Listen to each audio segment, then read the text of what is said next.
you guys hear me? Or are you guys sitting through an ad right now?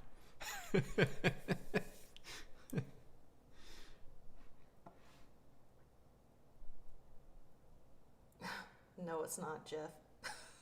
It's blasphemy. Everyone hear me okay? Awesome, I guess we're live. All right. Am I in the middle? Or am I still coming out of your right ear?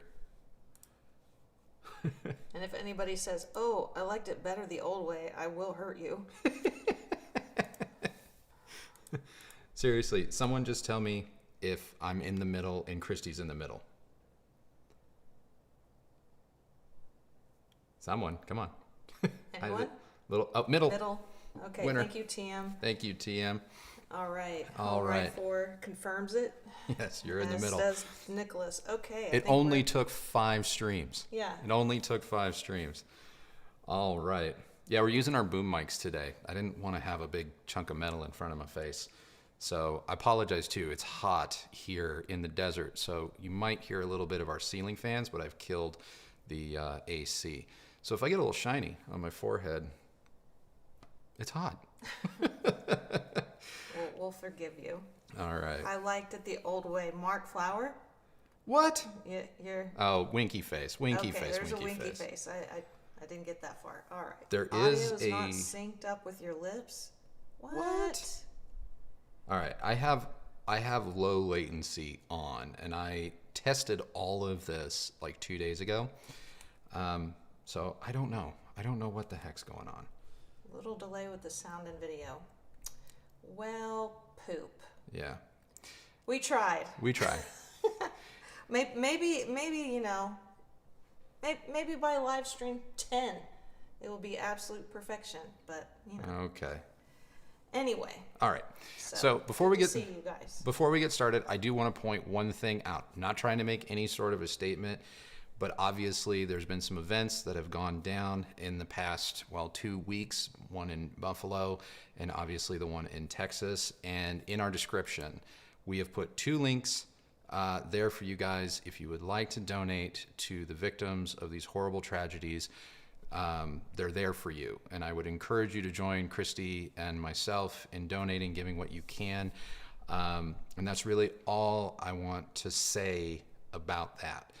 I want to try and have a fun, uplifting, and entertaining show for you all today, but I did want to start things off by letting you guys know that those resources are there for you.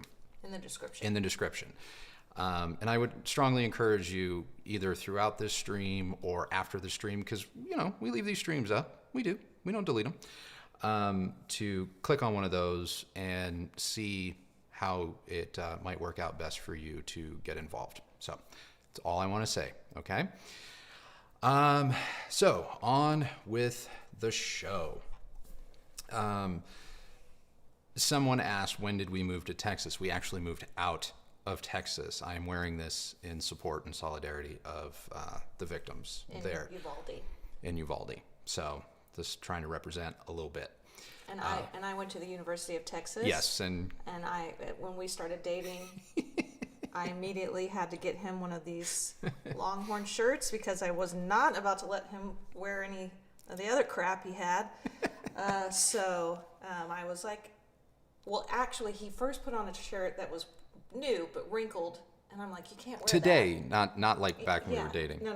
Yeah, today. And I was like, oh, I know the perfect shirt. Yeah. That can, this is her idea. A little symbolism, Yeah. Give some love to those people. Yeah. I actually forgot that, I had the shirt in the closet, and it's a great idea. So thank you for reminding me that I have a Schmedium Texas shirt. Schmedium is the best size. Schmedium is the best size. Tempo Nation. Oh, goodness. Oh, man. Okay, so Michigan folks. Okay. Anyway. Oh, we've already got a super chat. F. It's just the letter F. Felicia. No, I've got. Oh, no. Feliciano. Oh, I'm sorry, I didn't click on it. Yes. Dumb. Thank you very much. Thank you so much. He says, Feliciano Godoy. And if I mispronounced that last name, I'm so sorry. It says, I appreciate all the things you guys do, including the non-audio content. And we really both appreciate that. I mean, boy, We do. past couple days been rough, but that's so nice of you. Randy, Cheap Audio Man is in the house with the big time donation of $19.99. You couldn't afford that extra penny? You can tell they're friends. I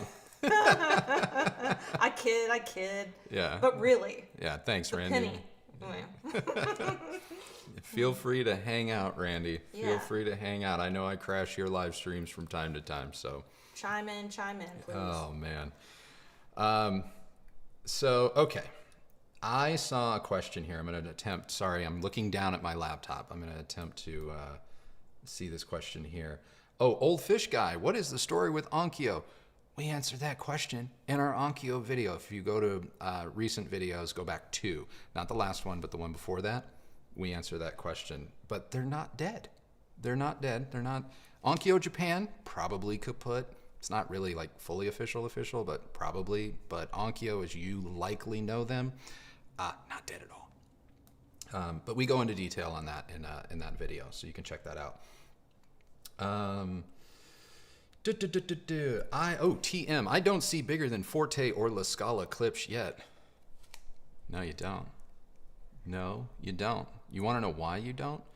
Because I'm keeping them right back there, off camera. Oh, we have big time secrets. Oh, we've got mad surprises for you all. But yeah, I'm keeping them just off camera. So yeah. Let's see here. Oh, Ace of Spades says, I wonder if Andrew and Kristi went to Munich for the recent show. And I know Andrew wanted to bring that up, but the short answer is no. We did not attend the Munich Hi-Fi show. We got some like messages from brands like the couple of days before. Hey, are you coming? You coming? Actually, the funniest one is... Oh, yeah, where's my ticket? The funniest one is we actually got a message from someone who was at Munich, while at Munich, saying, I'm in some hall eating lunch, where are you at? Like, I'm in America. Where are you at? So yeah, no, we didn't go to Munich, but I did follow some of the coverages, and I do want to talk about that. But we just got like a flood of super chats, and I just want to make sure that we answer everyone's question here. And Nicholas, you're dude, so kind. $20. What? Oh, there's that extra. There's penny. That penny. He found Randy's penny. He says, because I love you guys, and if you want to give me your clip speakers, I won't say no. I wish we had a pair to give to you, but yeah. we're kind of a little bit clipshless at the moment. We still have our Heresy 4s. We still have those, and we do have a surprise. We do have a surprise clip speaker. And no, it's not one of the 2 lines you're thinking of. But yeah, other than that, we did send back the Forte 4s. Obviously, Little Scholars are gone. But yeah, Nicholas, I would love to give everybody that watches us, honestly, whatever they want. I really would. If I had Mr. Beast money, oh my God, I would make it rain hi-fi on all you guys. I really would, because I think he really would. I think that would be so much fun to just knock on your doors, not in a creepy way, but just knock on your doors and be like, surprise, here's the system of your dreams. I think that would be the one day. That's my goal. It really is. We talk about it all the time, but that is one of my goals. Speaking of giveaways, guys, hopefully you guys had caught the announcement. We started leaving the breadcrumbs last week sometime. Mm-hmm. We are going to announce the Model 3 giveaway from KLH. Mm-hmm. So not right this second, but if gotta make you wait for it. You'll hang out a little bit. We will make that announcement a little bit later in the show. I just want to make sure I get these super chats. Well, I was going to go to the next one here. Improved Garage. Yeah. I really appreciate that. Improved Garage. Do you have I'm going to have to click on your name when this live chat's over, because I'm afraid to touch anything on my computer when we're live streaming. I'm terrible at this, and it strikes me as maybe you have a channel, or I'm hoping you have a channel, because I'm really into cars. So that could be really cool. But anyway, I really can't thank you enough, not only for the super chat. He's letting us know that super chats are 99 cents when you're on your PC. On mobile, they're 99 cents, and then if you're on a desktop, they're in full dollars. That's weird. That's weird, but that's very interesting. He says, "I've been spending hours watching you this month. Here's a small thank you." And man, we really appreciate that. Thank you very much, and we're happy to have you here. Very much so. Mike, thanks, guys. I've learned so much because of your channel. That's awesome. That really means the world to me. It really does. I'm hopeful that this channel is a resource, not only of entertainment, but of information, but not in an overwhelming way. I try and make things as approachable as possible, and so thank you for letting me know that you found it helpful. I really appreciate that. Will Schaefer, warmest cartridge you've ever heard. Also, hey from Florida, he's gave us a super chat. Yeah, I see it. Appreciate it. I will say, I think the warmest cartridge that I've ever heard, I don't recall the exact model, but it was a Grado. And if I'm being 100%, keeping it at 100 with you, I didn't like it. While the warmness was nice, I felt it was a bit fuzzy. Like it really kind of lacked that finer detail that I get from my Ortofon 2M Black. So while I think my old jazz albums and some of our Ella Fitzgerald stuff that we got in France sounded especially old-fashioned with this Grado cartridge, and this was back when we were reviewing the R1000 from Technics, I still preferred my Ortofon 2M Black. What Grado was it? I know it wasn't cheap, which was all the more reason why I kind of found that it was surprising that it was so kind of fuzzy and just kind of old school. But I could see how someone, would be into that. But that would be it. Thank you, Wade T. That's a huge... Is that a Transformer, Wade? I don't know, but it's pretty cool. We've been watching a lot of Transformers. We actually just completely zoned out to one of those Transformers 3. We were testing the Marantz receiver, and we were experimenting with multiple different Atmos setups as well as Oro 3D. And he has feelings. I have feelings. Good and bad. I want to stress that. Good and bad. But yeah, we ended up starting to watch Transformers 3, and then 2.5 hours later realized we watched the whole thing. It's not good. It's bad. It's not a good movie. It's one of those movies that you can just zone out and not, you can just turn your brain off, which we all need that every once in a while. Yeah. Ethan Ireland, it says LS60 ?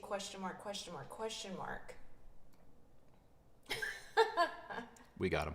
Yeah, we got them. We haven't listened to them yet. They're actually still in the box. They're still in the box because we got them yesterday or the day before. I can't recall. It's been a few days. It's been a few days, but we haven't had a chance to unbox them because I am in the middle of 3 other evaluations, and I want my brain head fresh for that speaker. So I'm trying to get through these other 3 things that are kind of in line before it. But yes, we do have them. Road for Days says, got my new Revel M16s flanking the laptop thanks to your video on the closeouts. They're so good. They're so good, right? They are stupid good. And at that price, oh my God. Cheers from Portugal, Daniel. Oh, thank you. That is that's like the top of my list of places I want to go. I really want to go to Lisbon. So if you have any suggestions, type away. I feel like we're going to get to another super chat here in a second because I don't want to miss anybody. I'm so glad that you are enjoying the speakers that you won in our last giveaway. That's awesome. I'm going to let the cat out of the bag, Sean. You didn't win this time. Spoiler alert. But he's been a member for 22 months. You've been a member for Sean. That's amazing. Sean's one of our. I mean, you're all kind of part of our family. Don't get me wrong, but Sean's an OG. I have a question for you. Okay. Russell Kuthby?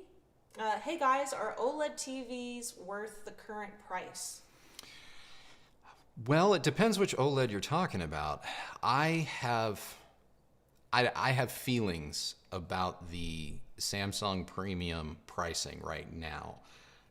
Do I think OLEDs are typically worth it? Yeah, I do. I really like that platform as a technology. I think Samsung kind of joining the OLED party, I did not anticipate them taking the particular angle that they did and going. I mean, I knew they were going to go up market, but I kind of figured to crash into the market and get more market share that they would undercut Sony and LG by several $100s as a way of, picking up market. And they didn't do that. So LG is still arguably the value leader if you don't include, Vizio, which I don't know what they're doing with their OLED platform. Suffice to say, I still think it's a worthwhile television, and it's demonstrably cheaper than LG, Samsung, or Sony. But I think, yeah, OLED as a platform is fantastic. I wish they were bigger, although LG does have 83-inch sizes that I've been eyeing lately. But yeah, I don't have any qualms with OLED. No, they're really good. I mean, just new TVs in general this year are really, really hard to get samples of, so we're probably going to have to come out of pocket to bring you any reviews, which sucks. Yeah, we're currently in the process of kind of looking over our operational budget, because it is looking more and more like to be a TV reviewer this day and age, you're basically just buying the product. And because it takes so long to evaluate these products, specifically TVs, and with TV return windows being as truncated as they are, we know that we're just eating those costs. And a couple of you or some of our members, I made a member post. I don't remember when, maybe it's been a week ago or so now, talking about TVs. And one of you guys, forgive me, I don't remember who. One of you guys chimed in and said, just buy and return or something like that. And I'm telling you, like, the return windows are too short in order to properly evaluate these things. And so we refuse to go do it in a store. Yeah, and we're not going to go do it in a store, and we're definitely not going to go do it on a manufacturer's home turf. Because that's what we're friends with some other creators, and that's what they're being forced to do. And there's nothing wrong with that. I'm not judging them for doing that. Lord knows I would rather have the $8,000, $9,000, $10,000 in my bank account. But I just don't feel like that is a proper facsimile of the user experience, especially if there are preconditions as far as what you can and can't maybe touch, adjust, or do. And you're only given like a very short window of time. Yeah, you're given a very short window of time. And so that's just... So we're going to eat those costs this year. And we've only kind of come to that conclusion in the last couple of maybe week or so. And so TV reviews are coming. We're just trying to decide kind of like what 3 hot televisions this year are we willing to, spend. Because obviously we want to shoot them in the main room. We want them to look good. Well, I've got a giant hole that if I put a 65 in there, it's going to look like a postage stamp. So unfortunately, we will also be the place where you're going to hear about, call it 80, 85, 90-inch TVs, which is expensive. We are supposed to, I think we do have a 75-inch Samsung or something coming. That's what I was told. Yeah, that's what we're told. I kind of like believe it when I see it. Yeah. Because things can often change, but we want to bring you more. Joseph Chamberlain, always good to see you. Mm-hmm. Wants to know, when do you get the Wharfdale Dovetail? What, I don't know. The new speaker that they that I think debuted on social that I just found out about yesterday. Through social media. I didn't get a press release or anything, so shame on Wharfdale. I don't know. I don't know, but obviously I want to hear it. So we'll see. Mountain Geek, thank you so much for the super chat. Have you heard Black Ice Audio? I heard, I'm hoping I'm getting my companies correct, but I have heard Black Ice Audio back when they were called Jolita. I have not heard them as Black Ice Audio, so I don't know, but I remember In the early 2000s, I thought Jolita amps were pretty awesome, and at that time, they were actually really affordable. So when I was looking at getting a tube amp that had more power than my original going way back, my original Deckware Zen amp, I looked very heavily and demoed Jolita, but I have not heard the Black Ice amps. Sorry. Colton, this is Colton from India. I just want to say I love watching all of your informative contents. Thanks and best wishes. That's so sweet. Thank you. Always so interesting to know that we reach all the corners of the world. It's kind of fascinating. It's awesome, actually. There's a new thing on the YouTube dashboard that actually breaks down the kind of topics that you all are interested in by where you live. And this is kind of where I've learned, like, just how vast the audience is. I mean, some of you chime in and go, hey, from Poland, hey, from, Ireland and stuff, but it's like, it really is kind of cool. Like, it's a global family, and I'm into it, The internet's amazing. The internet is amazing. Jake G, $49.99. Holy crap. Thank you so much. That's crazy. Thanks. Hey, wait a minute. Well, I want to read his comment. No, read his comment, but I'm going to be rude here because Thanks to you both for everything you do, and looking forward to learning more from you all. That is so kind and generous. What are you doing? Jake, were you the one that sent me the very, very kind DM on Instagram? You sent me a video, not only acknowledging the channel, but acknowledging Kristi especially. Was that you? Because your avatar here sure does look familiar. Look familiar. If it is, dude, I saved your video to my phone for evers and evers. Well, while you're doing that, I'm going to read Jim Lionberger's question. Are SACDs worth it? Are SACDs? You know what? Are SACDs worth it? They are if the music that you want to listen to is on that format and it's readily accessible to you and you enjoy it. They're absolutely worth it. Would I set out to create an all-new SACD library for myself and or by players in 2022? I wouldn't. But if you already have one kicking around and the discs are cheap, knock yourself out. Knock yourself out, because SACD, DVD, audio, those are all formats that were, predate what Dolby Atmos is trying to do. And I would argue that with a few exceptions, they do multi-channel better than Atmos at the moment. Atmos is getting better. We've heard But you wouldn't invest in it yourself. Well, if I still had a disc player that played SACDs and I was in a bookstore or a half-price books or, whatever your secondhand store is, and I found a bunch of SACDs and they were, $5 each, I'd probably pick up one or two. But back when I had SACD players, I had a Mark Levinson number 512, which was only a stereo player. I maybe bought like 4 discs, but that was back when I think they were like $30 a pop. And there's only so many times I'm willing to buy Miles Davis's Some Kind of Blue. Benjamin Raby, what car would you go with that has perfect acoustics? Well, perfect acoustics. Obviously, a car is a compromised acoustical space, more so when it's in motion. I will admit, when the Jaguar XKR came out with Bowers & Wilkins partnership back in, I think, 2012 or 13, that was an incredibly competent package. I drove around the mountains of Southern California in one of those because Jaguar was nice enough to lend me one for a review for a week. And this was back in print days, so there's no video, sorry. And the cabin was so quiet, even at speeds, that was arguably one of the better car audio experiences that I can recall having. I forget what car I was in. It might have been an Audi or maybe it was a Maserati that had a Bang & Olufsen system. Thought that sounded pretty good. But then again, I remember being in the original Hyundai Genesis before they spun it off and made it their Genesis its own line. And they had a lexicon system with like freaking 18 or 22 speakers in it. That sounded bloody fantastic. So yeah.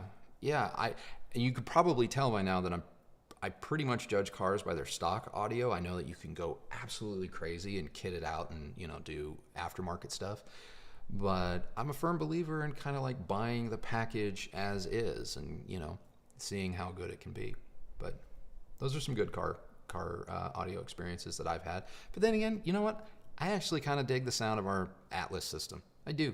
It needed the treble to be taken down just a little bit. The bass needed to come down about a click or two. And for whatever reason, out of the factory, they've got like the balance between the front, middle, and back rows completely jacked up. But once you make those tweaks, it's actually a pretty decent sounding system.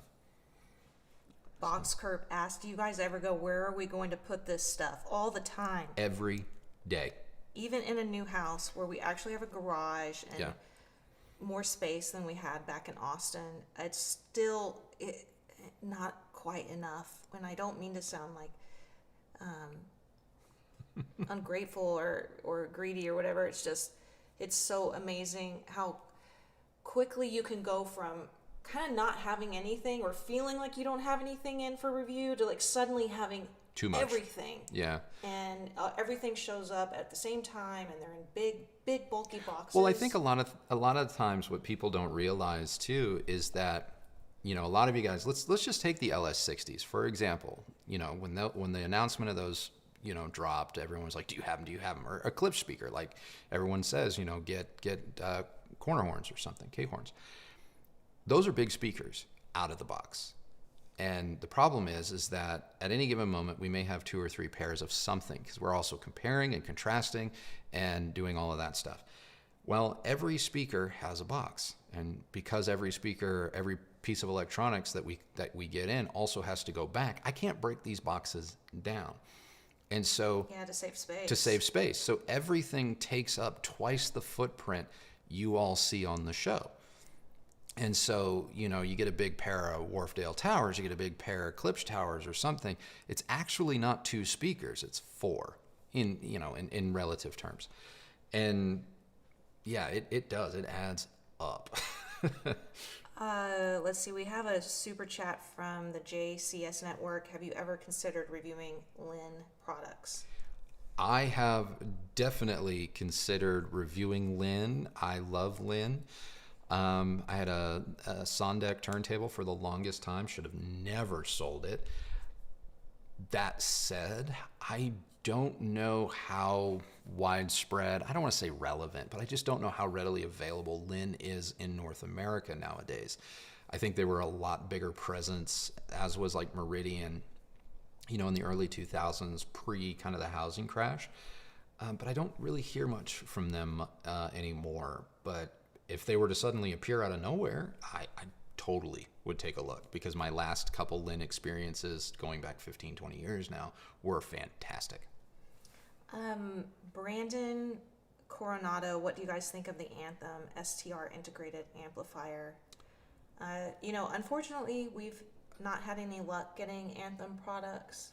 Yeah. So we can't really answer that, right? Yeah, I mean, I've heard it outside of an environment I'm familiar with, and so it has seemed impressive to me, but I can't give you any more definitive information than that. And like Kristi said, I don't know why Anthem's parent company, Paradigm, who also controls Martin Logan, I don't know why we literally can't even get our phone calls or emails returned. So I wish. There's no one that wants to bring you the videos, the reviews, the information you guys request more than me. Because actually, if I could, it makes my job easier to just be able to go, oh, a bunch of people want Anthem, let's give them Anthem. Yeah, I've literally... For 2 years? 2 years. Yeah. Yeah, for 2 years. But I think we may be on the road to at least bring you more JBL Harman products. Yes. We've reconnected with some people over there, so yeah. We're always trying. We do take your requests seriously, and I work really hard to try to bring you the things you ask for. But you know, there's only, at the end of the day, there's only so much we can do if somebody's not actually responding. So anyway, moving on. I'm trying my best to mix questions between the super chat and just the regular chats. So please bear with me. Let's see. Angelo Carry on.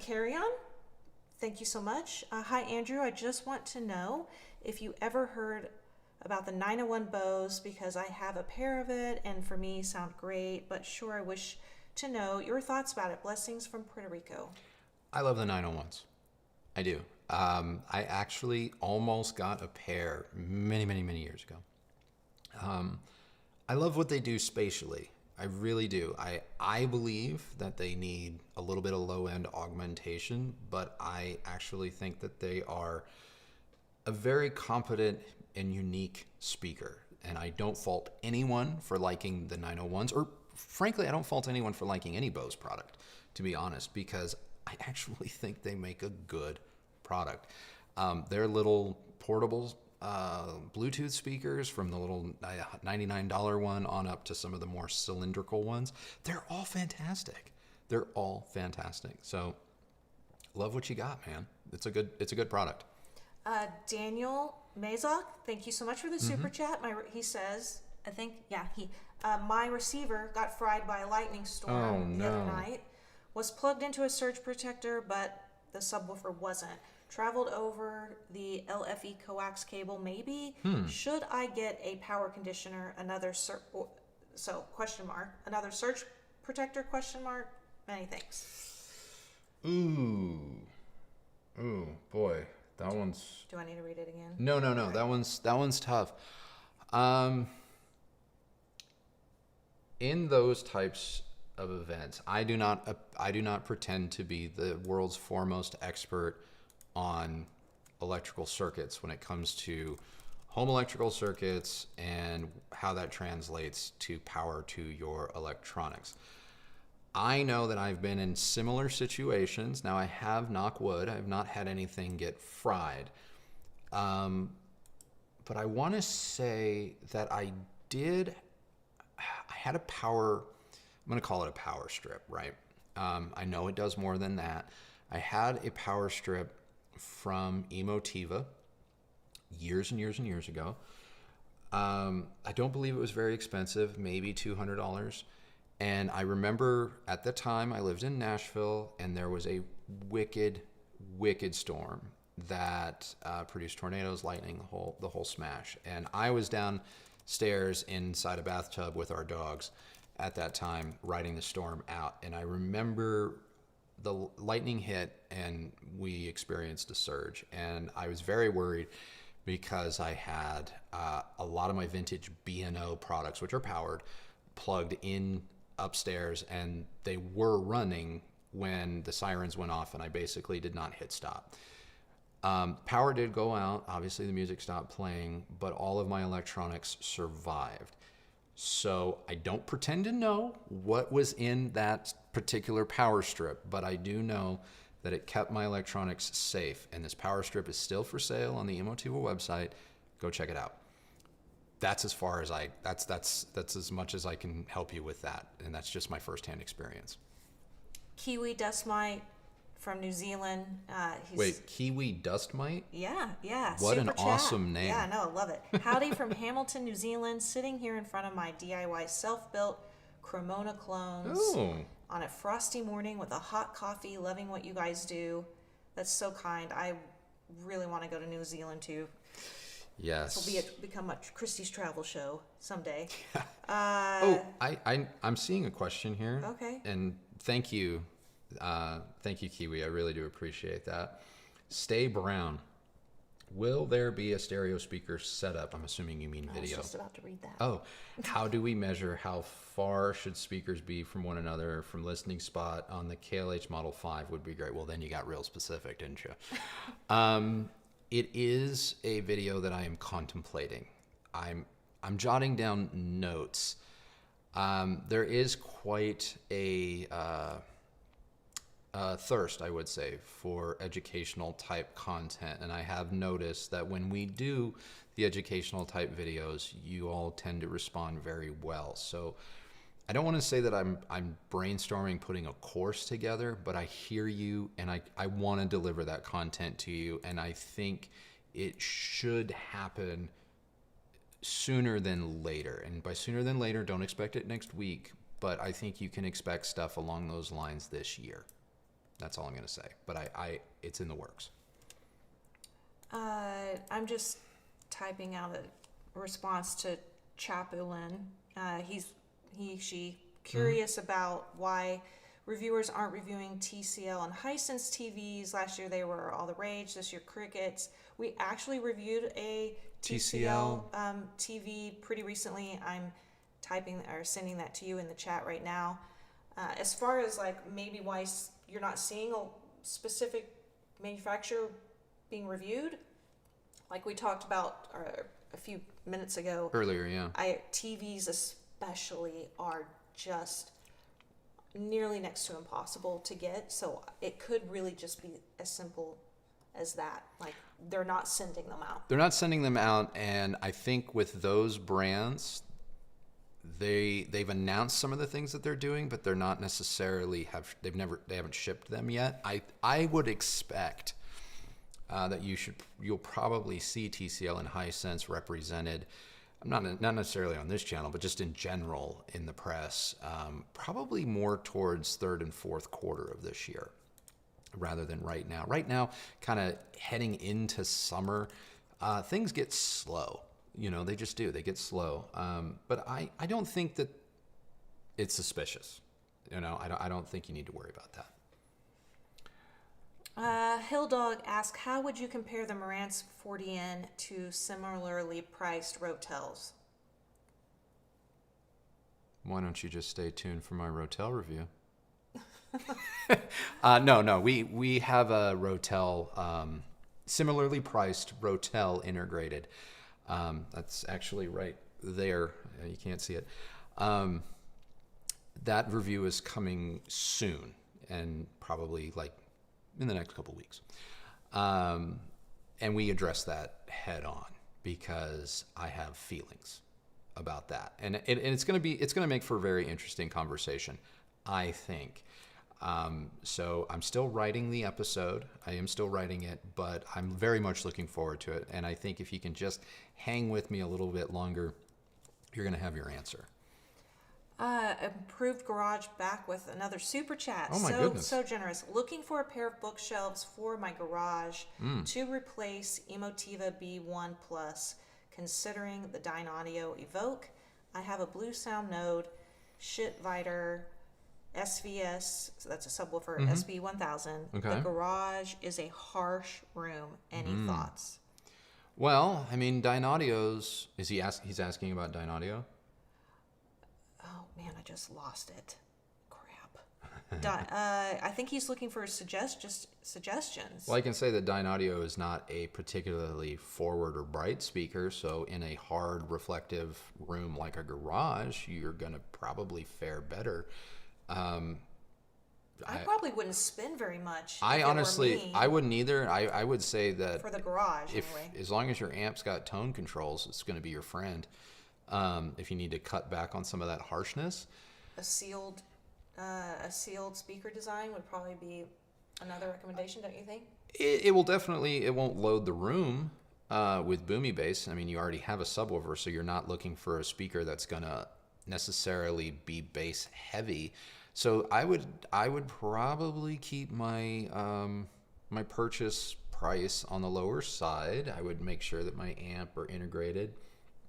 And the Node does this, has tone controls if things get a little bit bright. I would maybe invest actually in very inexpensive, I'm going to say inexpensive, but I think they're probably like $30 a pop.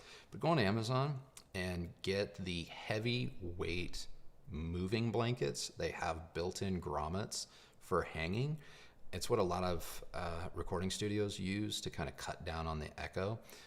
Maybe when this video is over, Kristi will go in and populate some links for you all. But I would probably get a couple of U-hooks, just self-screwing, self-drilling U-hooks from hardware store. Go on Amazon, buy a packet of these moving blankets, and hang those on the wall. And I think that's going to be a bigger improvement to the sound of your garage, no matter what speaker you buy, first and foremost. I just put a link for the sound blankets in the chat. Okay. So if you just look for Kristi Wright, my name, you'll see that link. Box Kerp, like the channel, bought a pair of Hecko bookshelves and the new Klipsch 600M Mark II with help from your reviews. That's so kind, and thank you so much for the super chat. I'm really glad that you're happy with those. The new Mark IIs, at least with the 600M, those are impressive. They're really good. Those were very good. I'm liking what is going on over there. Timothy Turkin, is there a good multi-channel streamer out there? It seems like most are 2-channel only. I'm about to blow your mind, Timothy. Apple TV 4K. I'm dead serious. We've had some really, really great 2-channel streamers. I have to say, I think the Apple TV 4K going into a good preamp or receiver or multi-channel preamp processor would surprise you. It would surprise you. Even with 2-channel stuff, that little black box is shockingly good. And if you're an Apple Music user, that platform is getting better by the day. And I'm very impressed. And certain tracks or certain even sound effects, if you apply, that spatial audio processing that Apple can do, that also can create some pretty unique and remarkable sounds or quality of sound. So I would start there, to be honest with you, before really kind of going super esoteric. I'm very impressed with ours. Michael asks, is there any reason that most CD audio is still naturally louder than digital downloads? I'm sure there's some sort of standards or practices or record industry, whatever, to have to do with this. I don't know. I can tell you that I don't like that there seems to be different dynamic ranges across the board, even going from platform to platform, Tidal to Apple Music or Spotify to Apple Music, or iTunes Movies to Vudu. You could be watching the same thing, and I've done this. You could buy a movie on multiple platforms and just go platform hopping and just find that, why is Amazon louder than HBO Max? Why is this different from that? I'm watching the same film. That's annoying, but I honestly I don't pretend to have an answer. I could make one up, but I don't want to do that. You're hearing things. Yeah. Maybe not. You're not. Ethan Ireland, have you seen the Lotus Electri KEF system? I'm going to go out on a limb and say no. And unless there's a missing letter in there, I don't know. No, I have not seen that, but I'm going to Google it when we're done here. I did just see some imagery of the Sonus Faber Maserati system, and I mean, look, Sonus Faber makes beautiful gear, but if you're going to put it in a Maserati, you're going to be overshadowed, especially a Spider version of that supercar. Oh boy. But no, I'm sorry, I haven't seen the Lotus.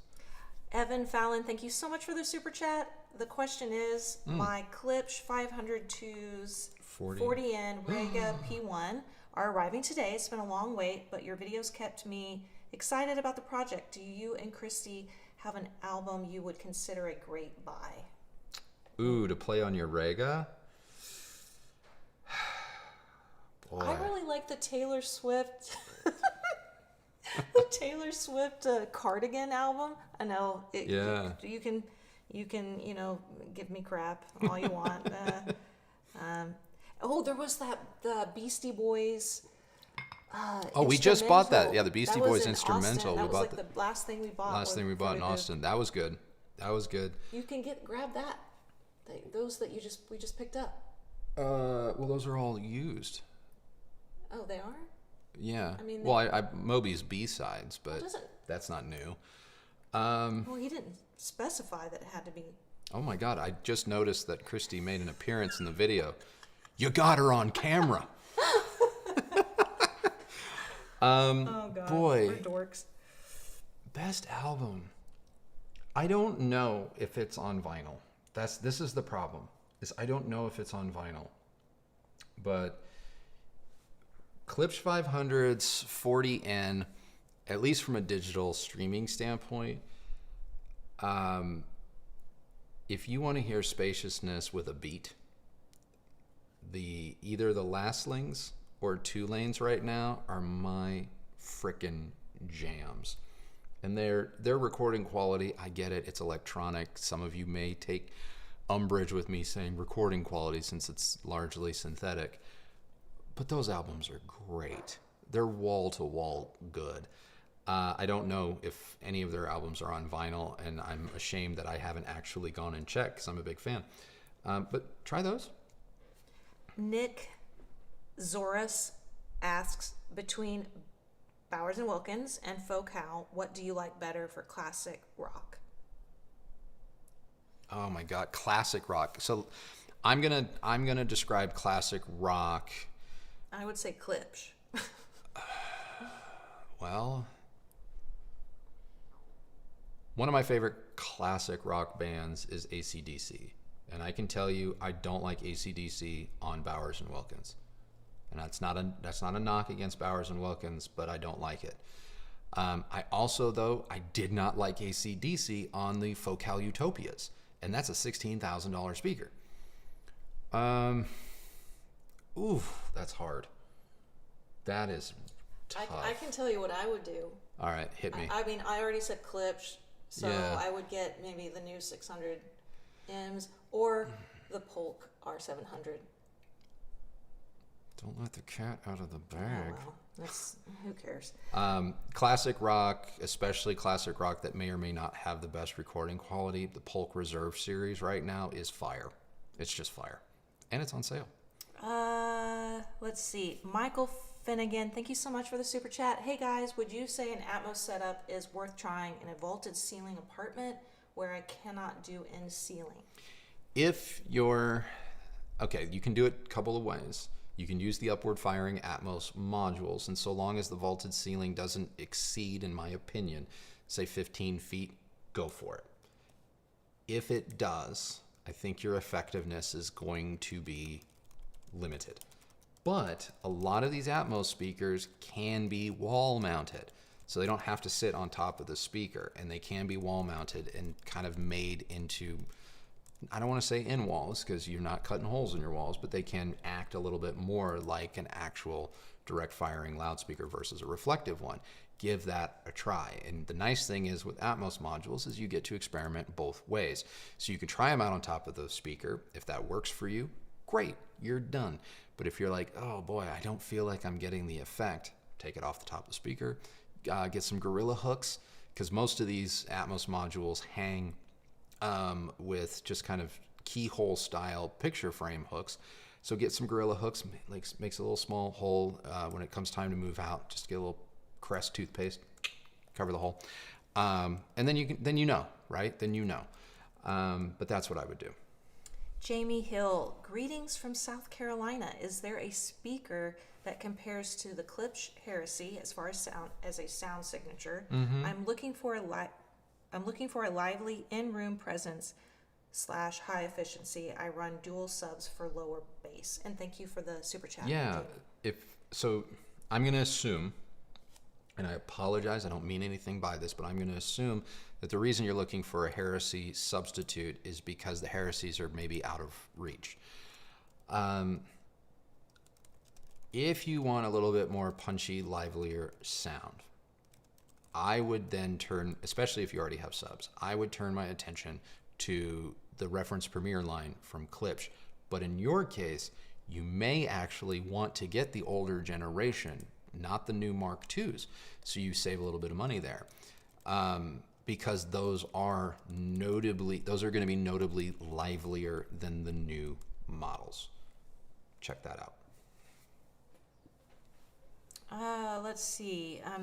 Dave Yorkovich, curious to know what happens to the review items. How often do you buy and sell this stuff on the used market? Okay. Full 100% keeping it real, no BS. 95% of what is sent to us goes back in the box and is returned to the manufacturer as soon as we're done with it. A lot of these review samples are in very short supply. You would not believe, even within days of receiving said product, how fast these manufacturers are emailing Kristi going, so when do you think I can have this back? We do not engage in the automatic practice of keeping gear. We do not engage in the automatic practice of selling gear. Like I said, the vast majority. Now, there are instances, for example, when we reviewed the Marantz Model 40N. I was very much impressed by that product, as you no doubt know. And I felt that in the next couple of reviews that we had coming up, that it was going to be worthwhile. So, following the conclusion of that video, Kristi reached out to Marantz, or our Marantz representative, and said, hey, we understand that samples are in short supply, but Andrew, I am requesting to hang on to it for a longer loan period so that I can use it in a couple more reviews so that I have a consistency of comparison. And they graciously allowed it to stay on an extended loan. But I do not own that product, and they have since, in the past couple of weeks, asked if we are done with it and if we're ready to return it. That hasn't happened yet, but it is something that I am now considering, because I do realize at some point, if I want to keep it, I'm going to have to slap leather and I'm going to have to buy it. But that's really how this gig works on our channel. No, occasionally. Hold on, I wasn't done. I wasn't done. Okay, fine. Occasionally, there are products that we receive that when we're done reviewing them, we reach back out to the manufacturer and we say, hey, we're ready to return this. And at that point, the manufacturer tells us, hey, we don't care if we get this back. And it's typically because the product isn't that expensive to begin with. And so they're going to lose money in shipping it back to themselves. At which point, we do one of two things. We make it part of our collection because, well, why not? Or two, we do sell it, but selling's not the right word. We do give them away to members, but the members are responsible for paying shipping. I'm not really big on selling items I didn't pay for.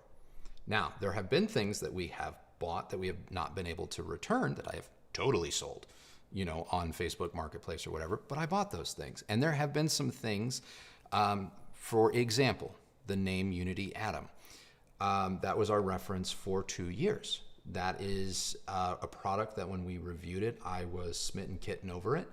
And when I said, hey, I would like to hang on to this product, they said, well, that's funny because we would like to use a pull quote from your review. We would like to use your review of this product for marketing purposes. This was after everything was done.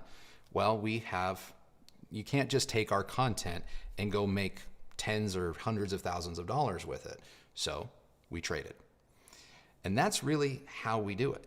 And we ultimately sold that. And we ultimately sold it right before we moved to one of our members. But I have a receipt for it and show that there was basically money exchanged. That was a product I owned, free and clear. And that's how we do it. I know that that's not how everyone does it, but I'm keeping it 100% honest with you. That is how we operate. So the vast majority of the products that you see on this channel have been sent to us unless specified in some other fashion, usually verbally by me in a review saying we had to go out and buy this, or we saw this on closeout, we picked it up. Like the Revels, we bought those. And we have another pair of speakers that we also bought at the same time as these because we just wanted to know, right? But more often than not, samples are sent to us, we review them, and then we immediately return them. So hope that answers your question. I think it does. All right, Mr. Londell, what was the last piece of equipment? This kind of ties into the other thing. Okay. You reviewed and you said, we got to keep this. The last piece of equipment that we reviewed, well, Kristi just pointed to the Revels, but we had already bought those. The last piece of equipment that we reviewed that was sent to us for the purposes of review that I have had to make a decision about buying, that review hasn't come out yet. But I have to make a decision, and you'll know which one it is here soon enough. But yeah, we've had to pay for some stuff. We definitely have. But we've also been able, we've bought the Bowers and Wilkins three times now. But thankfully, we've been able to return them. Yeah. Let's see. We have another super chat. Arish is not a real name. What? Yeah, that's that's his screen name. Yeah. Oh, I was like, how dare you? No, I'm just reading the handle. Thanks for the great content. Can we expect a video of best home theater system per budget? Something like soundbar, the Sony A9 receiver, budget speaker. Yeah, I probably. Yeah, I think as we get probably past the summertime and we've had a few more reviews, it's funny. I feel like we've been, back to full strength. But when I go back over our content history, we've really only been fully operational for 5 weeks. So I feel like we kind of we're still playing catch up a little bit since moving. But yeah, usually in the third and fourth quarter of the year, we tend to kind of try and make these sort of all-inclusive videos, these buying guides or just setup type stuff like that. And so, yeah, I think you should expect something like that. I think we've done it every year so far. Oh, I think I want to go ahead and announce the winner. Oh, it's been an hour. We agreed within an hour we would do the winner. So, okay, pause. This is not the end. This is not the end of the stream. We are going to get back to your questions, but yeah, it's time to announce the winner of the KLH Model 3 almost new speakers for one of you. So take it away. The winner of the they're not brand new. I just finished saying we're so bad at this. I know. She's right there. I know. Anyway, there are review samples. Speaking of questions about what we do, this was an instance where we tried to send it back. We called them. We were like, great, thank you. KLH was like, give them away. And I was like, fantastic idea. So guess what? Ed Homewood out of Illinois, you are the lucky winner of the Model 3s. Congratulations. And when this stream is over, we will be sending you an email, with... In the next day or two. In the next day or two. Just letting you know all the particulars and whatnot. And then KLH will be... They'll be handling all the... We'll be handling all the logistics. They'll be working with us to get you your very own KLH Model 3 speakers from our house to yours.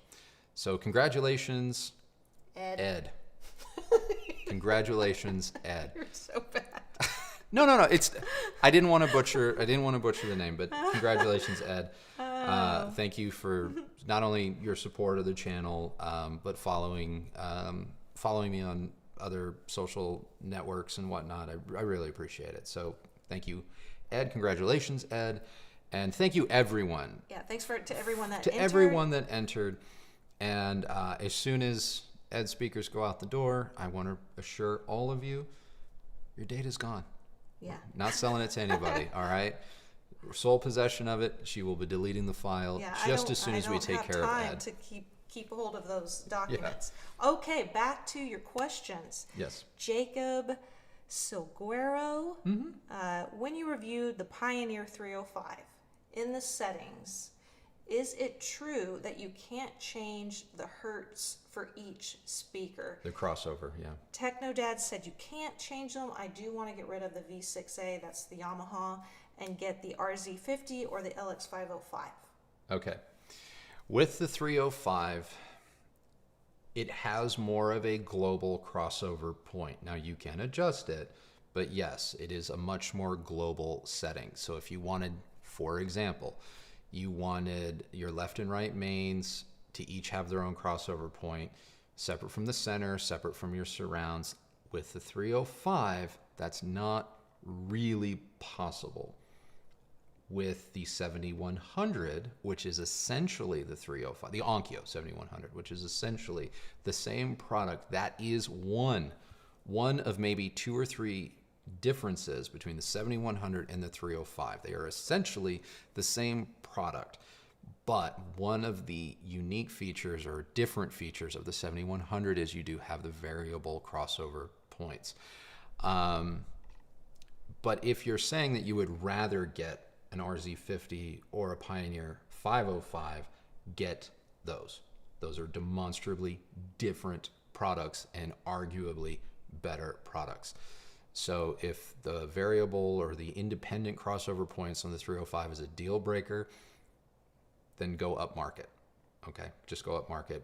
But if you're like, oh, I didn't know that about the 7100, you're going to be fine with that one.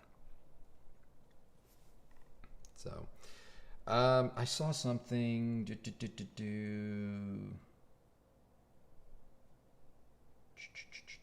Oh no.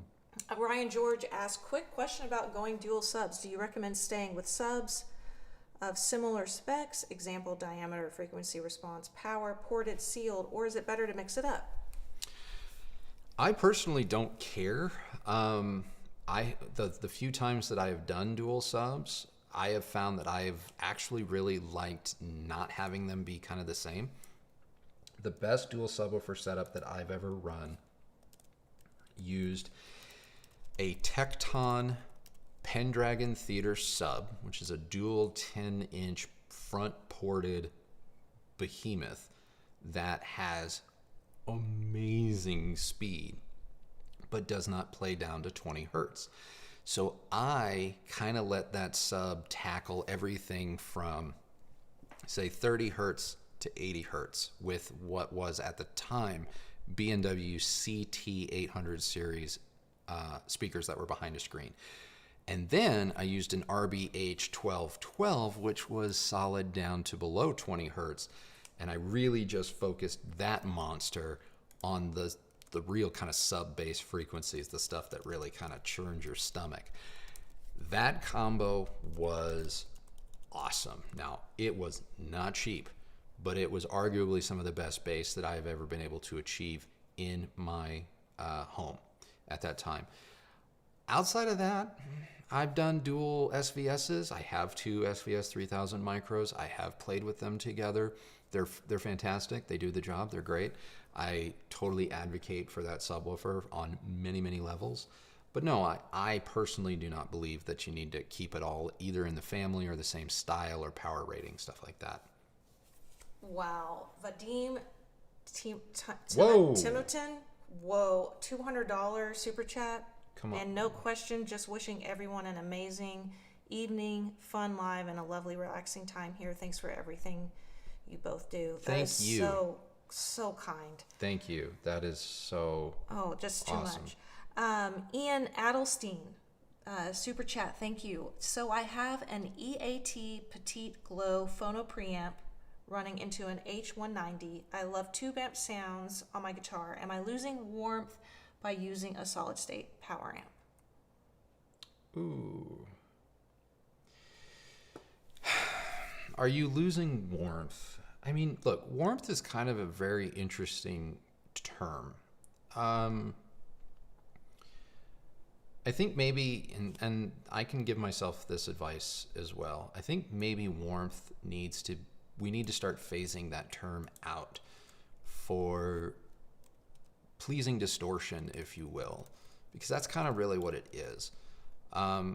Tubes are not exacting. Vintage gear that use tubes, or vintage gear that often is referred to as being warmer, it's because back in the day they just didn't quite have the same stuff that maybe we do today, or the types of processing and whatever you want to call it. So there was obviously just more distortion present, right? And it gives it a warmer or a fuzzier, a softer, more laid back vibe. Are you missing out on that by going solid state?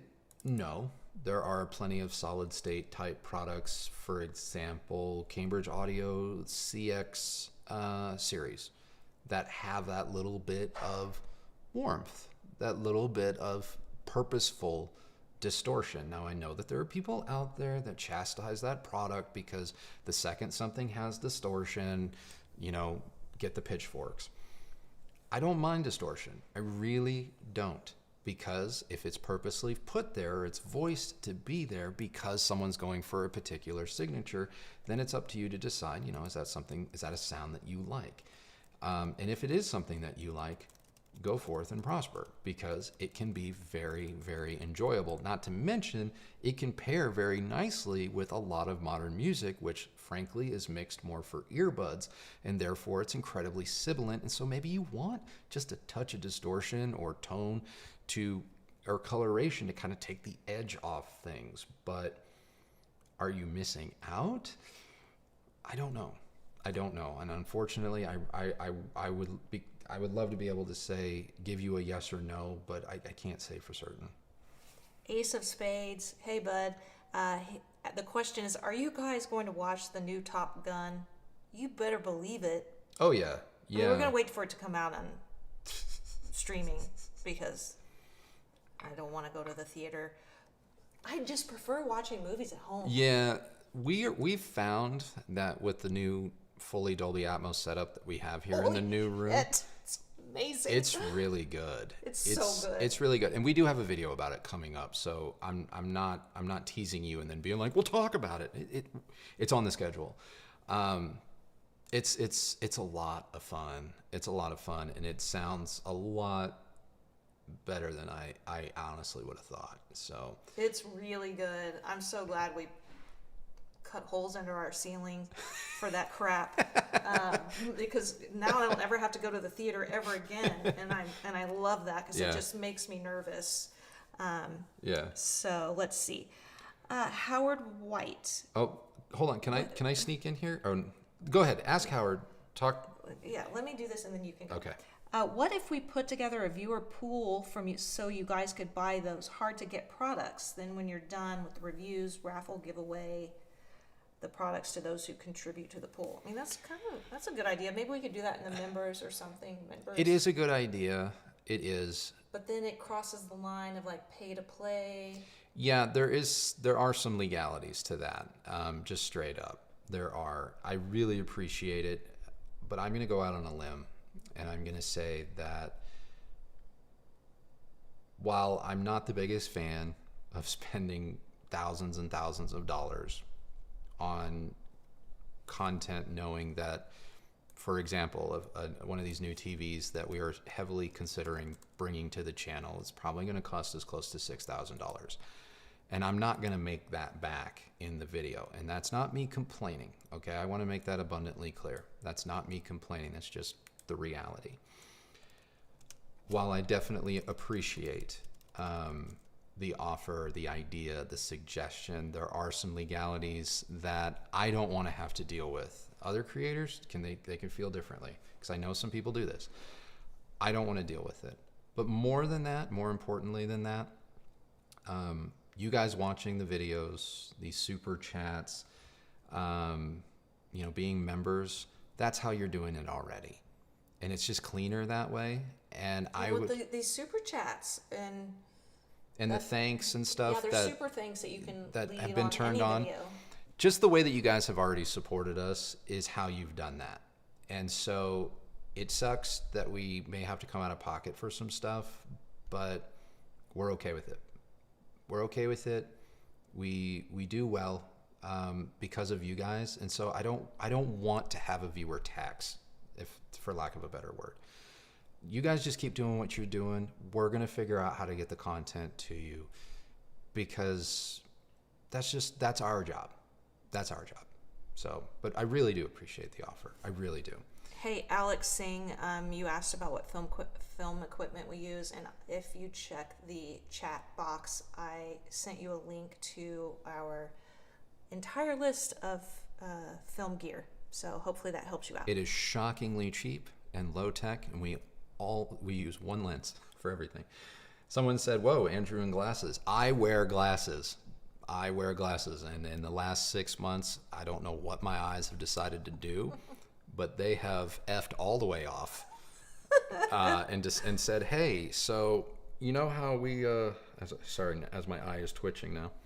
Yeah, my eyes about 6 months ago said, so 40 was fun, right? Yeah, see how we managed to let you keep your eyesight until then? Well, 41's coming, and we need a break. So yeah, glasses have come out. I do want to go back real quick here. Oh, did you find it? Yeah, Chris Veltman, member for 10 months. Chris, you and I, we've talked. 1 through 10, 1 is never, 10 is absolutely. Chances of the SUG 700 Mark II getting to your home. Chris, if it were up to Technics, I'm going to say 2. But because it's up to me, 9. Because I'm probably going to buy it. Just straight up. Because I want it. I love it. And I don't know what Technics is doing right now. It has been requested. I actually responded to him in the comments about that question. Oh, did you? And I just said they're kind of hot and cold with us. Yeah. You know, I think the truth is that they have, at least lately, value print media reviews over anything else. And so the samples are just prioritized going elsewhere. Maybe we'll get one, maybe we don't. Again, it's like with anything, I will believe it when I see it. When it shows up on our doorstep, I will actually believe it's you know, then I take stock in what they say. But if it shows up in stock in a store before they get back to me or give us any sort of definitive answers, it's probably one of those products that I'm just going to be like, take my money, let's go. Yeah, his birthday's coming up, so we've been talking about buying that for him for his birthday, but let's see. I didn't know she was answering some of your all's questions in the comments. Yeah, I multitask. Kenneth Peterson, hello from Denmark. Hello. Will there be more reviews of WISA speaker technology? Oh, boy. Talk about a platform that I love in theory and that I know is quite popular in Europe or overseas that just hasn't really caught on here in the States. And so while I would love to say, yes, there will be, there's not the same level of interest for it here. And therefore there aren't quite the same products here.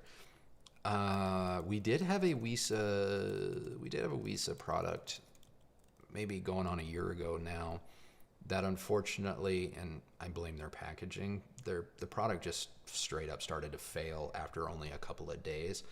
And it's one of the products that has led us to basically say, we're not going to be reviewing this brand on the channel until they address their logistics and packaging issues. And that product, at least here in the United States, is Dolly. We cannot get their products in the States, or at least not to our house, in one piece. Their packaging is substandard. It is not to a level. It's not just Dolly though. It's kind of across. It's across many of the Lenbrook brands, not NAD. For some reason, they ball out for NAD, but a lot of their other brands, including PSB's flagship speakers, are not adequately packaged. And we have had logistical nightmares, not only getting Dolly speakers in, but getting them in one piece, that at this point, we are not going to be talking about that brand because they simply do not arrive intact. So as soon as we know that they have addressed their shipping issues, their foam, their packaging, their boxes, we're happy to go back because there are quite a few products that they make that are very interesting, but it's just a nightmare for us to have to constantly try and work with them to exchange broken product. So. And if we can't get something in one piece that's not damaged, it makes it very difficult to suggest that you go out and spend your own money on it. So real quick, I apologize. I'm trying to stay focused on you guys, but I just did glance down at my screen and I realized that it's like going full nuclear back there. I apologize for that. This is live. Normally I would get up and address it, but I'm I'm wearing shorts and I don't want to show off my legs. So you're just going to have to deal with that. Mike McNally says, "Hi, Andrew, your hair is looking great." You want to know why? Keeps, baby. Keeps. Keeps.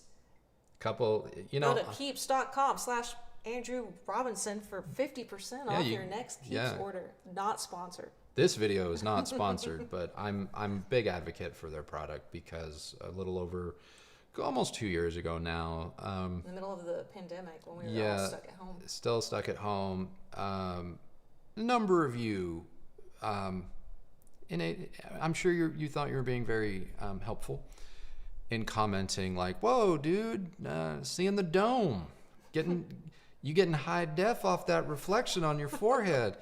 A lot of just, really clever comments. And so, I became super self-conscious about my hair. I thought I was going to go full Moby and just be like, well, there. But, Kristi urged me to look into some of these types of programs, and Keeps has worked for me. So they didn't know that I was also a client when they reached out to sponsor the channel.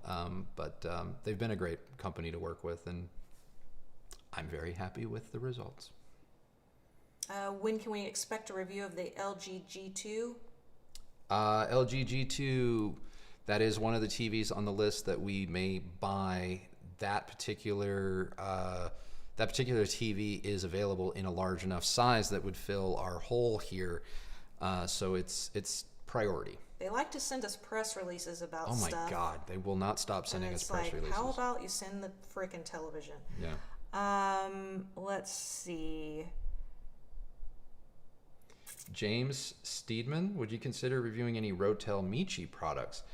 I would consider them, but we got another Rotel product that we're going to do here very soon. So if you're a Rotel fan, stay tuned for that. Yeah, Vadim, Taylor Swift, she's a beast in every good way possible. I totally agree. Yeah. Mm-hmm. Yeah. Thank you. Let's see. Oh my God, my chat box just I was looking at something and then it just went away. Yeah, it just went away. I know that happens. Let's see. Oh, Marco A. Super Chat says, "I mute Kristi." That's so sweet of you. Wait, what? Yeah. Wait, hold on. Whoa. It just says, I mute Kristi for $1.99. I mute? Yeah, that's cool. Wow. That's cool, Marco. Love you too, babe. Okay. Let's see. Jeffrey says, "Hi, I have 2 Onkyo M508 amps, 200 per channel, along with 4 Klipsch Heresy. Wow. Need something to control the input. Does a good value preamp come to mind?" Okay. I'm gonna ask you to read that one to me again. I'm really sorry. I was distracted because I was offended, Marco, by your comment. Okay, Jeffrey, you now have my undivided attention. The question is, Jeffrey has 2 Onkyo M508 amps, which are 200 per channel. That's a lot of power. Along with 4 Klipsch Heresy speakers. Okay. And he's looking for something to control input, and he wants to know if there's a good value preamp that comes to mind. For multi-channel, because you've got 4 speakers. For multi-channel, go check out Emotiva's Base X line. I believe there's a new value-oriented processor, if I'm not mistaken. And if I am mistaken, I just let something out of the bag. I don't think I'm mistaken. What did you say? I think there's a new Emotiva Base X. Oh, okay. Base Sorry, X, I wasn't listening. Processor. Start there. Otherwise, honestly, maybe pick up a good AV receiver that has preamp outs. Unfortunately, I don't know of one that's going to have a full set of preamp outs that's going to be on the more value-oriented side. I mean, you could use like an RSE50 at $14.99, but that might be more than you want to spend. If I'm not mistaken, Emotiva Base X processor is going to have you covered. So try that. And if you can find like a used, I might be the only person on the planet that liked the UMC 200. If you go on eBay, find a UMC 200. probably get one pretty cheap, and they're actually pretty solid. James Bruno wants to know what your opinion of the new DVLA Dion soundbar is, and could it be a contender to dethrone the Sennheiser Ambio? Well, we have it. I don't want to spoil the review, but is it going to dethrone the Ambio? No. Stay tuned for the rest. Let's see. Atmos better reflect or wall? Okay, no, never mind. Wait. Atmos better reflect or wall mount? If you're asking what's better, reflective Atmos speakers or wall mounted ones, it's really going to depend, and it's going to be on an environment case by case basis. I can't give you a blanket statement, and I'm sure there'll be plenty of people in the comments that will say, "Oh, it's obvious, it's wall mount."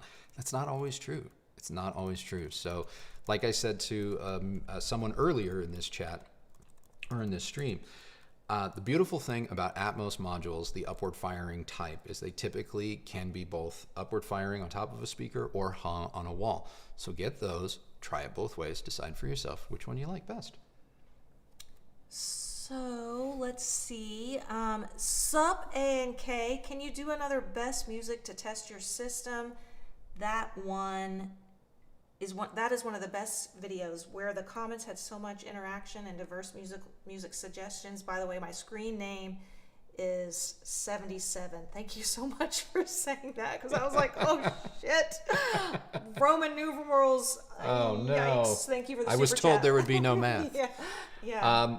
There is going to be another best music for your system video, because we have found a lot of new tracks that we have put into heavy rotation. So, yeah. Hey, Marco, I appreciate you clarifying. Sorry I didn't get the joke, but thank you.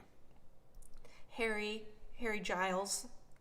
It's almost like Harry Styles. Yeah, for a second. That's a good new album. The new one, Music for Sushi Restaurant, I believe, is the title of the album. Great album. Great album. Very good. Anyway, thank you so much for the super chat. Yeah. We appreciate you. Let's see. Bye, Steven. Thanks for joining us. Yes. I bought a vintage Macintosh MCD 7008. What do you think of it? No idea. Gregorio, I'm sorry. I mean, I'm sure if I Googled it right now and I saw a picture of it, I'd be like, oh, okay, I know what you're talking about. But off the top of my head, I can't exactly place that model. I can tell you, there's a lot of vintage Mac stuff that I would love to have, and so it's probably on the list. I just don't know off the top of my head. DCR Gamer, Marantz 40N or NADC 700 for the win? What are you trying to read a comment? Yeah, Marantz 40N or NADC 700 for. I don't know what for, but I will say I'm just across the board. I'm 40N. I just am. I don't know what for, but I'm 40N. The Rain X1, thank you for the super chat. Thanks, you guys, for the informative and lighthearted content. Always fun and appreciated. I saw my 42nd Dave Matthews show. Got me beat. The other night, and I have to ask, why so much Say Goodbye? Why do I listen to that track so much? For one, it's very well recorded. I love it for the drum solo.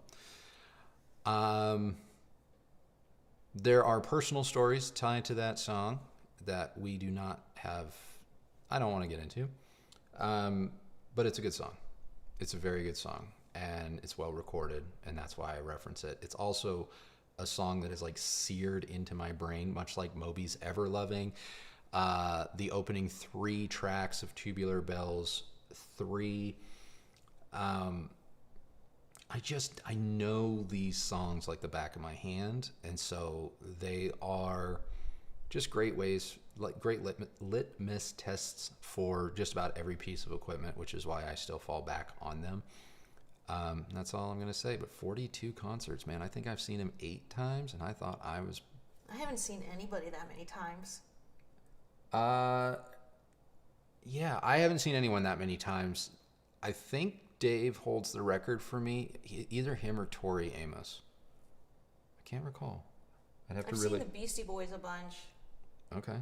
and 9 Inch Nails a bunch. Those are probably the ones I've seen the most.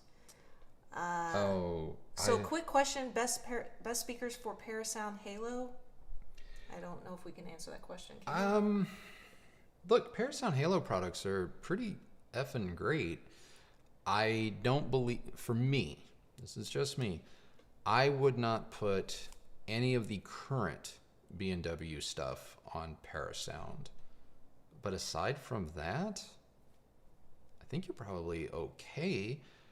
The Focal K2s with the Hint 6 was good. I don't want to say it was my favorite, but it was very good. It just didn't have quite the vibe that I was ultimately going for on a personal level, but the pairing worked. It was very competent. Man, what did I? Well, I just finished saying that I wouldn't put B&W, but for the longest time, I had Halo JC1s, or was it A21s on old B&W, like 802Ds, 802Ds, like the original 802Ds. That was nice. But yeah, I don't know. It's been a minute, so I don't want to steer you the wrong way, but I wouldn't do it on any of the current B&W stuff. Malcolm S. asks, what was the speaker or audio device that got you into hi-fi? Great question. Well, the speaker that got me into hi-fi was the Bose Acoustimass system, those little jewel cubes, because my uncle had a pair in his Dolby Pro Logic Theater that was built around a 27-inch CRT. And that was my first real experience at probably the age of 9 or 10, that I was like, oh my God, like you can like put sound behind you, in your home. And so those speakers made me want to learn more about speakers. Now, the first pair of speakers that I ultimately bought for myself, because of that experience and trying to recreate that experience, were actually JBL G400s. And I bought a pair of G400s with the matching center, and well, it was back in the day where they used to package center and surrounds together. But my main left and rights were G400s. And I loved that system. I'm not pretending to say that, oh my God, guys, arbitrage opportunity, go on eBay and find them because they're fantastic. No, they put out a big, bold wall of sound that made VHS tapes sound absolutely amazing. But yeah, those were the speakers that it's like, okay, now that I have these, and then I went from those to Paradigm Monitor 7s, and then I went from Paradigm to Snell, and then I went back to Paradigm. So yeah, that's how it started. But Bose Acoustimass started the journey. MW225 would love your opinion and perhaps a review on the Definitive Technology BP series speakers with the built-in subs. They are absolute powerhouses and complete workhorses. I had a pair, I had a whole BP system years ago, and I just kept it around. Like I bought it and I kept it around because it was just a great benchmark for what is possible for, at that time, was relatively affordable. The one problem that I have with the BPs is the same problem I have with a lot of tower speakers that have low bass extension, and that is bass reacts differently than mid-range and high frequencies. And so sometimes where a speaker images its best or sounds best in your room from the mid-range on up, or even low mid-bass on up, isn't necessarily where you want to park your sub. And when your subs are built into the speakers themselves, you don't really have placement options or adjust, flexibility like that. So that is the one drawback to that design. Now, if you happen to live in a space where the bass sounds great in line with the rest of the tower, then they're incredibly hard to beat. So. Sigmund Judge did a super chat and said, we love Kristi. That's so nice. Yeah, we do. Thank you. We do. So. Charles King, hey Andrew, take off that Longhorn shirt and throw on a real shirt like Bama Roll Tide. No. If I was going to take this off and replace it with a real shirt, I would rep my hometown, which is Nebraska. But no, I'm wearing this proudly today. Thank you. So, Let's see. Favorite movie, Martin Vegas. Oh gosh. Look, I don't have a favorite movie. I have favorite movies. Just like I don't have a favorite song. I mean, see, the problem is when you ask someone about their favorite movies, you're either going to be lied to, or you're going to know that someone's really, really comfortable with you by what they tell you. Because most people are going to rack their brain and go, what movie's going to be impressive? Or what movie's going to make it seem like I don't have complete crap taste? You know, and that's why you automatically, like, everyone's like, oh, it's easy. Apocalypse Now, or Godfather 2, or, you know, Metropolis. And I've seen all those movies, and they're fine. But honestly, favorite movies, as in the things that I've burned holes in or maybe bought 9 times by now between all the different formats: Top Gun, Seven, Giant, Indiana Jones, anything.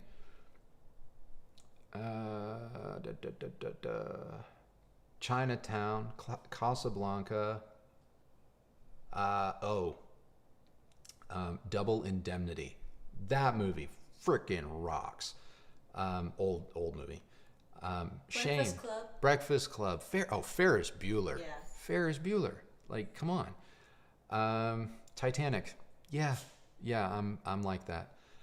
Andrew is a real softie, you guys. Apollo 13. Great film. Right Stuff. Amazing film. Still Magnolias. I wouldn't have put that one on the list. Hush your mouth. I wouldn't have put that one on the list. So yeah. I mean, that's kind of how I feel about, you know, best of kind of lists. Is I kind of feel like anytime someone makes a best of list, I wonder if it's for a certain audience or if they're really kind of leveling with you, being truthful with you. You forgot Moulin Rouge. Oh yeah, Moulin Rouge. Frick yeah, that movie. Oh. Okay, Mid-Devil 1980. Question: do you suspect that the RP 504C2, that's Klipsch, Okay. would be a significant potential improvement over the original in terms of dispersion and frequency response? Love to hear your thoughts. Cheers. Thank you so much for the super chat, by the way. Do you suspect that the RP 504C2 would be a significant potential improvement over the original? I don't know. I'm not going to venture a guess with respect to dispersion.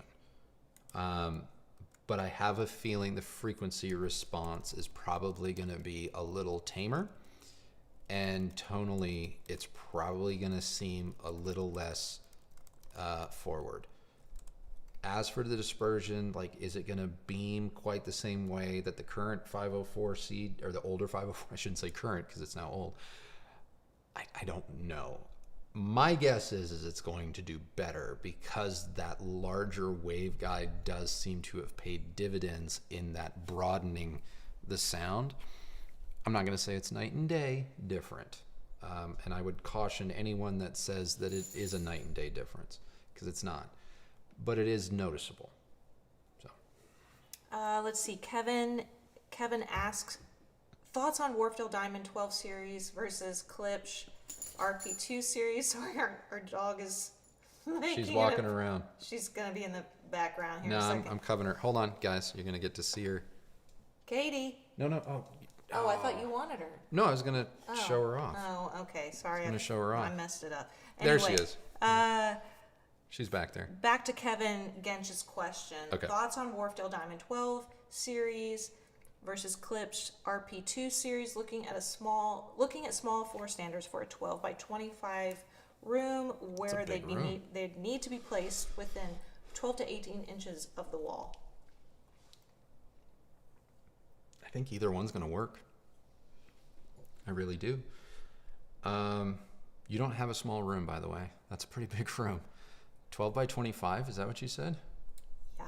That's a fairly sizable room. I mean, at least it's not square.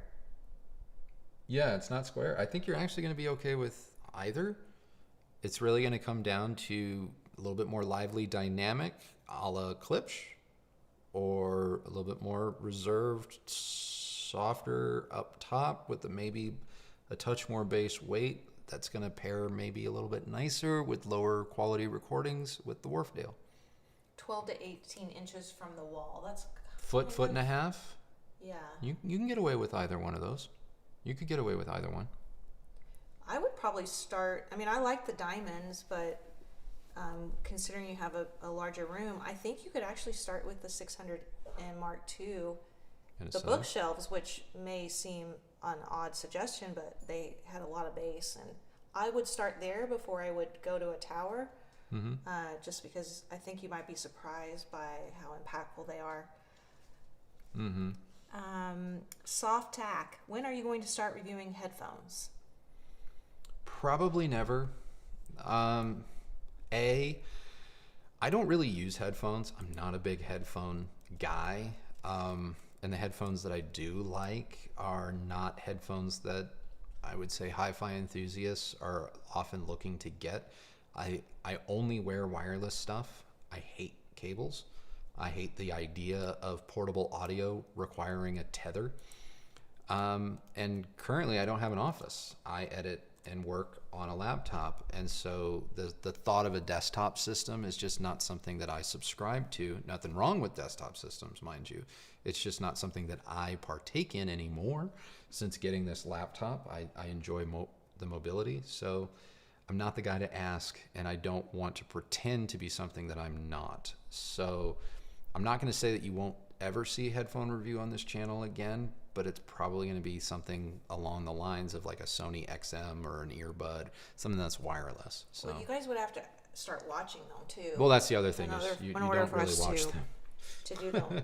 We actually did review the Sony Link Buds not that long ago, and it was like probably the worst video we've ever done. In terms of views. In terms of view count and viewer interest, the new Link Buds was the absolute worst video we've ever put out there. It would seem based on everyone's collective reactions to it. So I quite enjoyed the product. If you want to see stuff, tune in. Like, especially if you ask for stuff and we review it, tune in, because then you'll be more likely to get the next thing you asked for. Yeah, Harry. Oh, real quick. Speaking of headphones, though, Harry Giles just wrote in using the 1000 XM4s. Sony's headphones are fire. We just got the XM5s. We just got the XM5s. I'm not promising that there will be a review, but we do. We both own XM4s. Love them. And love them. And so we did get the XM5, and I have yet to actually try them. We just got them, but yeah. Filbert says, I've got a pair of Kef LS50s in my office. I've been thinking about adding a cheap sub.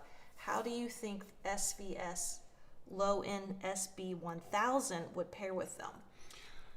Okay, I'm gonna say something that might be potentially unpopular, or some of you might think that I'm spitting the truth. I don't know.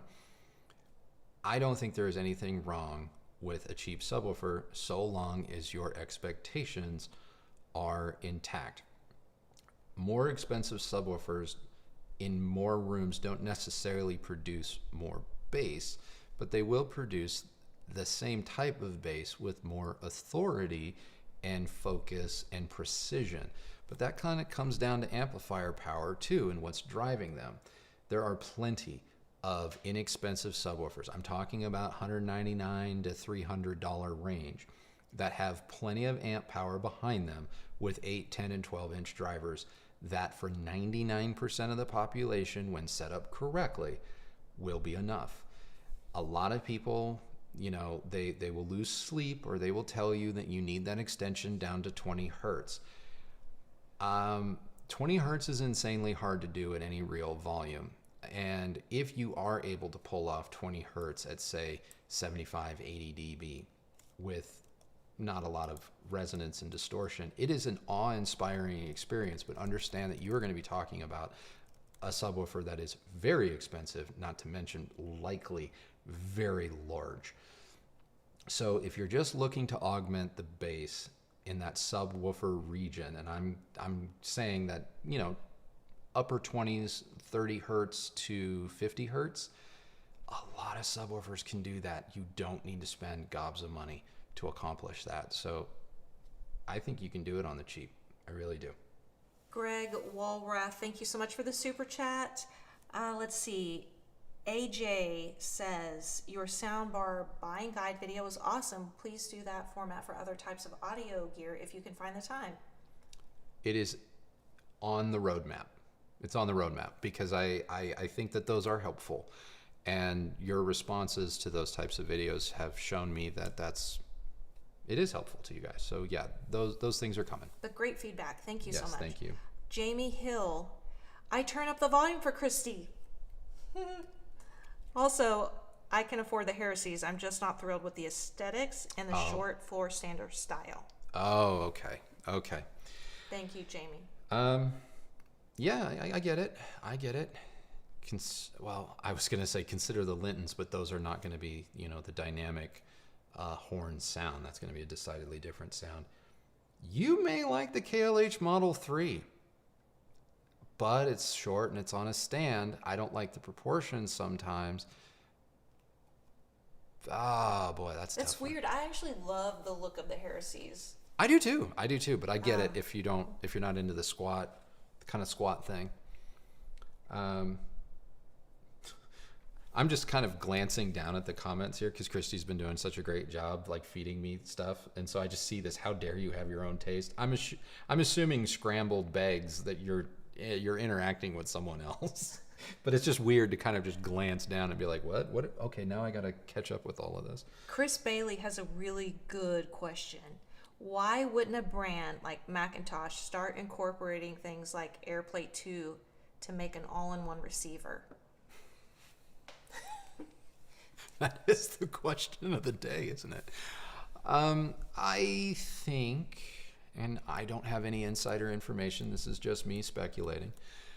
I think it comes down to issues of heritage, but I also think that even a brand with such rich heritage as Macintosh isn't stupid, and I think you're starting to see them come around. Now, she just kicked my mic. Sorry if you just heard a loud boom. Sorry. But I think they're really tiptoeing into these kind of, I was going to say futuristic waters, but in reality it's just present. They're tiptoeing into the present. I think it just has to do with heritage, and there's plenty of people out there that I think reinforce that belief for them. I mean, I cannot tell you how many times we have reviewed an integrated amplifier or some product on this channel, and in our downsides portion of the review, I say it would have been nice for this thing to have Bluetooth, or for it to have Wi-Fi or AirPlay or a built-in DAC. And a number of you come in the comments when I make comments like that or observations like that. A number of you guys come into the comments and go, I'm actually really glad that it doesn't have all of this stuff. Well, I'm certain that their customer base in some way, shape, or form has communicated that to them. And they may see it as not something that is necessary, although if you look at Macintosh's newest products, they are definitely starting to, like I said, tiptoe into the present. Dip their toes in the water. Yeah. I just want to give a couple of shout outs for super chats before they think I've forgotten them. Jeffrey Yogurt. Oh I'm so sorry. Jeffrey. Jeffrey Y. Thank you so much. Also, thank you, Terry Tan. We really appreciate it. Chris Veltman, you know we love you. Get Off My Lawn VR. Love it. Love your screen name. Thank you so much for the super chat. We really do appreciate your support, guys. Sasha Martinov brings up, sad to see that Andrew Fletcher from Depeche Mode has passed away. Yeah. He's the keyboard player for that band. Huge fan. We one of my fondest memories when we first met, or when we first started dating. Yeah, we went to Depeche Mode. One of the best shows I personally have ever seen. Yep, we saw him at F1. Yeah, it was really, really great show. Really great show. Here's a super chat that is kind of near and dear to me at the moment. Do I need, Gian Quinn? I hope I'm pronouncing that right. Do I need to get an AV receiver for PS5 gaming at 4K 60, or can I just get an AXR 100, SX60, or the Canton YU passive and call it a day? You can. So first of all, do you need an AV receiver to do PS5 at 4K 60? No. You can go PS5 directly into your television via HDMI and then go out of your TV using, say, an optical audio out, which most modern TVs can do, especially one that's capable of 4K 60 or 4K 120 playback. You can go optical into, say, the built-in DAC of the AXR 100 and then let that power Canton YU passives, and yes, you will be done. A few more cables, perhaps. You'll have to switch inputs on your TV, but arguably this is actually going to give you the best gaming performance. So I actually would steer you towards doing that. Chris says, can we take a moment to appreciate the reality that Kristi rocks out to Taylor Swift and Nine Inch Nails? We can appreciate that. She has very ping-pongy tastes. Where when we're demoing stuff, she'll be like, Alabama Shakes. All right, now give me the hard stuff. And it's like Nine Inch Nails, like, or Rage Against the Machine, and she likes to like listen. Or Big Sean. Oh my God.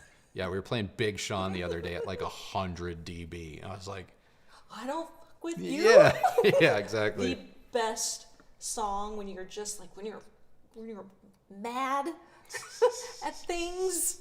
And you just want to, let it out. Yeah. Highly recommend. 10 out of 10. Dr. Alan Weinstein just received my Emotiva XPA HC1 monos today. Enjoy. Those have proven to be very, very good amplifiers. We are hanging on to them for the purposes of 2 other upcoming reviews. But I could see that being a product that I may end up, sending Emotiva my credit card to keep. But they're very good. Let's see. I saw another question here. No. Everything keeps moving.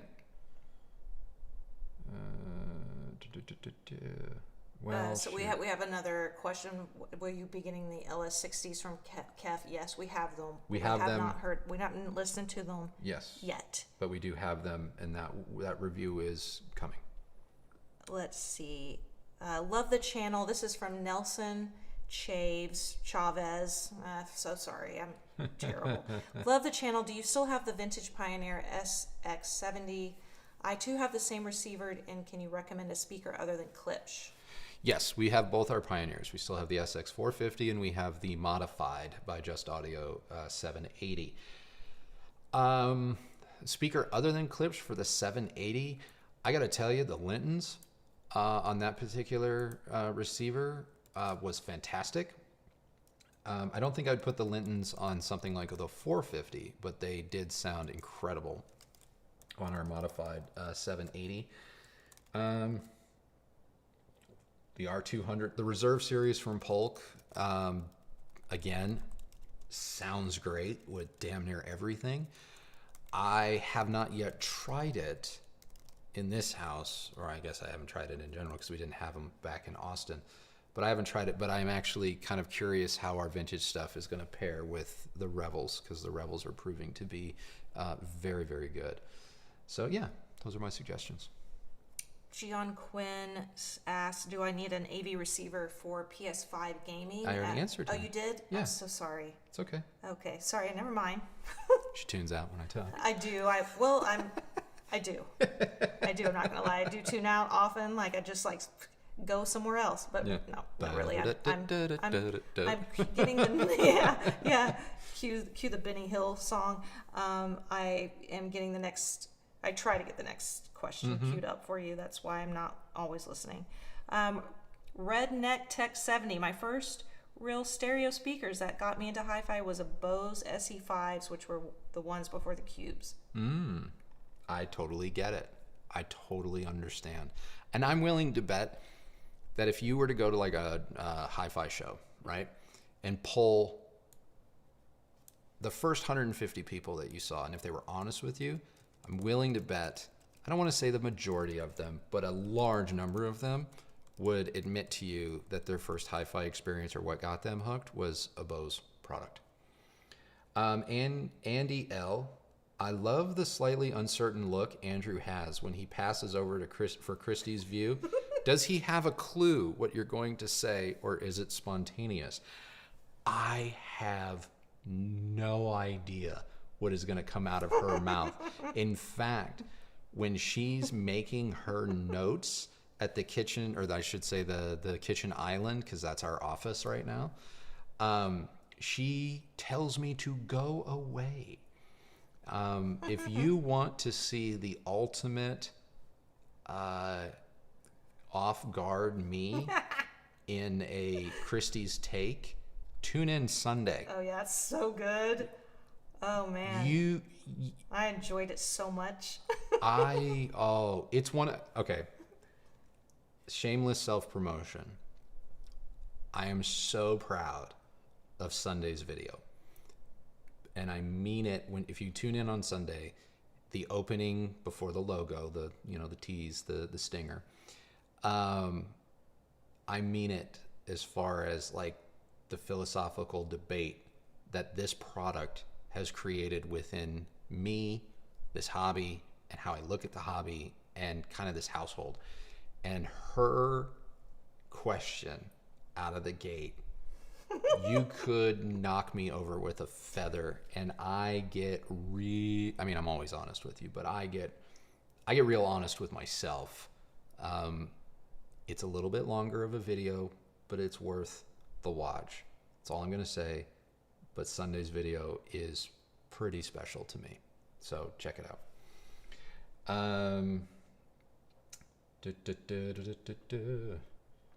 I will tune in on. Yeah, you will. Oh, man. What's your opinion on the Emotiva XPA DR3 amp? I'm sorry. What? Farrell Bennett. Okay. Pharrell. All right. Farrell. I sound so backwoods right now. Yeah. What's your opinion on the Emotiva XPA DR3 amp since you recently did the monoblock review? Do you even know what he's talking about? Yeah, the DR3 amps. Look, everything that Emotiva is kind of doing right now with these kind of bladed amp modules where you can kind of configure them, every which way.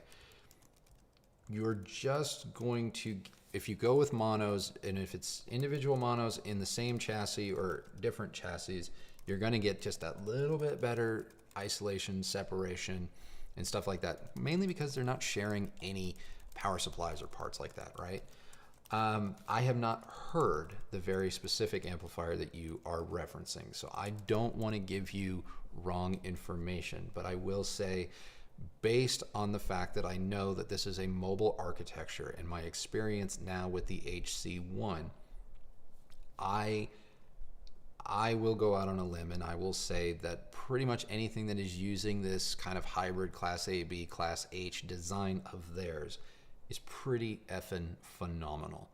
So whether you want to get monoblocks or you want to just put it all in one chassis, or you step up to like the true dual differential, the DR1 that you're talking about, I think you're going to be fine. Now, one thing to kind of keep in mind, if you're going to step all the way up to that dual differential, balance the whole 9 yards thing, don't make sure that everything else that you have upstream is taking advantage of that kind of balanced architecture. And a lot of products that have balanced connections aren't really balanced internally. They give you the connection option, but internally, the structure of the amp or the preamp or anything, it's no different than had you had an unbalanced connection. Now, Emotiva's processors, when they say dual differential, balance the whole 9 yards, they mean it. So that's the only thing I would kind of keep in mind. But anything that uses the Class A, B, Class H hybrid little blade style architecture that they're rocking right now, I don't think you're going to go wrong. It's really good. It's really good.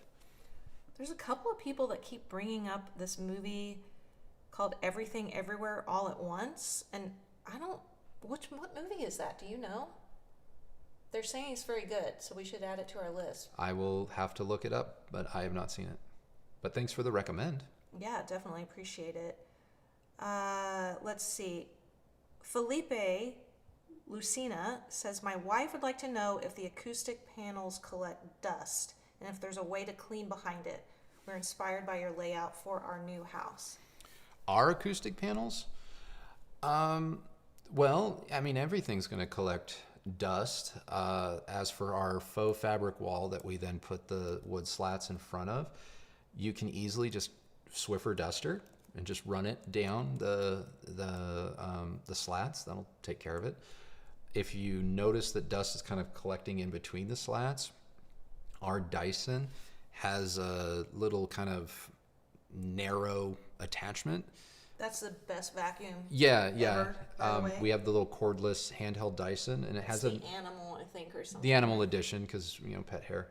But it has a little attachment that has fits right between the slats, and we can just run that up and down if we notice that dust. But really, just a Swiffer or a microfiber cloth, just down, you're good to go. As for what's happening behind the fabric in the slats, I have no idea. I can't see it, so I don't really care. But I'm sure if I ever rearrange this room, take them down, do anything like that, I'm sure I'm going to find dust bunnies aplenty. But we'll deal with that when time comes. Let's see. Oh, goodness. Sean Toronto says, no question, just wanted to say that I really enjoy your content and love your new space. Oh, and I also love when you guys share songs to check out and reviews. We really appreciate that. And Yeah. you guys, if you aren't familiar, you can always check the description for lists of products and movies or music that get referenced in the reviews. I always link to all that stuff down below, although YouTube loves to change their layout anytime you get familiar with something. So if you've noticed, the description box is shifting around. It's always been underneath the video box, and now they've moved it up to the upper right corner. It's so annoying, and I don't know if it's going to stay or if they're just testing the waters. But anyway, if you're looking for it and you can't find it, that's where you're not crazy. It's there. You just have to hunt. So are you seeing anything? Yeah, we're gonna go for probably another 10 or 15 minutes, guys. I'm noticing a few of you saying it's kind of late and you're signing off, and I don't want to keep everybody. I really appreciate everyone that's tuned in today. It means a lot. Can I shout out to a couple of our super chats real quick? Yeah. Trace Online, thank you so much for the contribution. There's no question. I just want to say thank you. Yeah, thank you. And again, Vadim, I don't know if I missed this or if it's the second one, but thank you again. And Jimmy Jennings, who just joined. And I think there was another one. Yeah, I saw someone else. Rion Prinsloo, thank you so much for becoming a member. We always love being able to interact with our members. We do that often on the community page. Yeah, we have you get your own you get some stuff. In fact, you being a member today, if you haven't gone over to the community page when this stream is over, go over to the community page or the member page. You'll see a sneak preview of something that I share with you all that I am not disclosing on this live stream. Aaron Robbins says that, hi guys, missed the beginning, so I'm clear if you're looking for specific questions. Was wondering if it is possible to put 2 AVR together to lessen the load on just one. I've never done it. I don't believe it's possible, but I'm going to say that and then watch Gene Delasal is going to make a video going, this is how you do it, guys. I'm going to say no. You're better off, if your receiver has preamp outputs, getting a separate third-party power amp to take the load off of a receiver. Let's see. We have a question if there's going to be any Arundel reviews. There's none planned. There are none planned at this time. Not because we're like anti anybody. Some people just for some reason don't want to send us stuff. or they don't reach out. They don't reach out. And we get busy and we don't have time to reach out to everybody. Rizzy Mondel says, do you have any updates on Samsung 2022 editions of soundbars? None yet. As far as I am aware, the newest crop of soundbars haven't actually hit store shelves yet. I know that they've been announced or maybe previewed and stuff like that, but I don't believe they're actually available at retail. Usually when they hit retail store shelves, that's when samples become available, or maybe just slightly before. But our Samsung contacts right now are telling us that they don't have anything. So yeah, maybe another product category that we start buying. What do you think about Canton Speakers? Canton Speakers, I freaking love them. They were actually a lot more prevalent in the early 2000s. When I was the managing editor of a audiophile and home theater publication, I remember I had 2 writers that would fight over Canton Speakers. And at one point I remember talking to one of them, he was based out of Florida, saying, I would like to do one of these reviews. And he's just like, they're my brand. I want them. So I only heard Canton in trade shows and whatnot, but they always sounded good to me. Very kind of, they remind me, actually, a speaker that we didn't do a review of, but the RBH powered monitor. Oh, I love those. That you loved. Kind of that kind of vibe, like really tight, controlled, and impactful sound. I dig them. I dig them. Joseph Chamberlain says, if you could have your dream system, but it came at the price of only ever being able to listen to new music.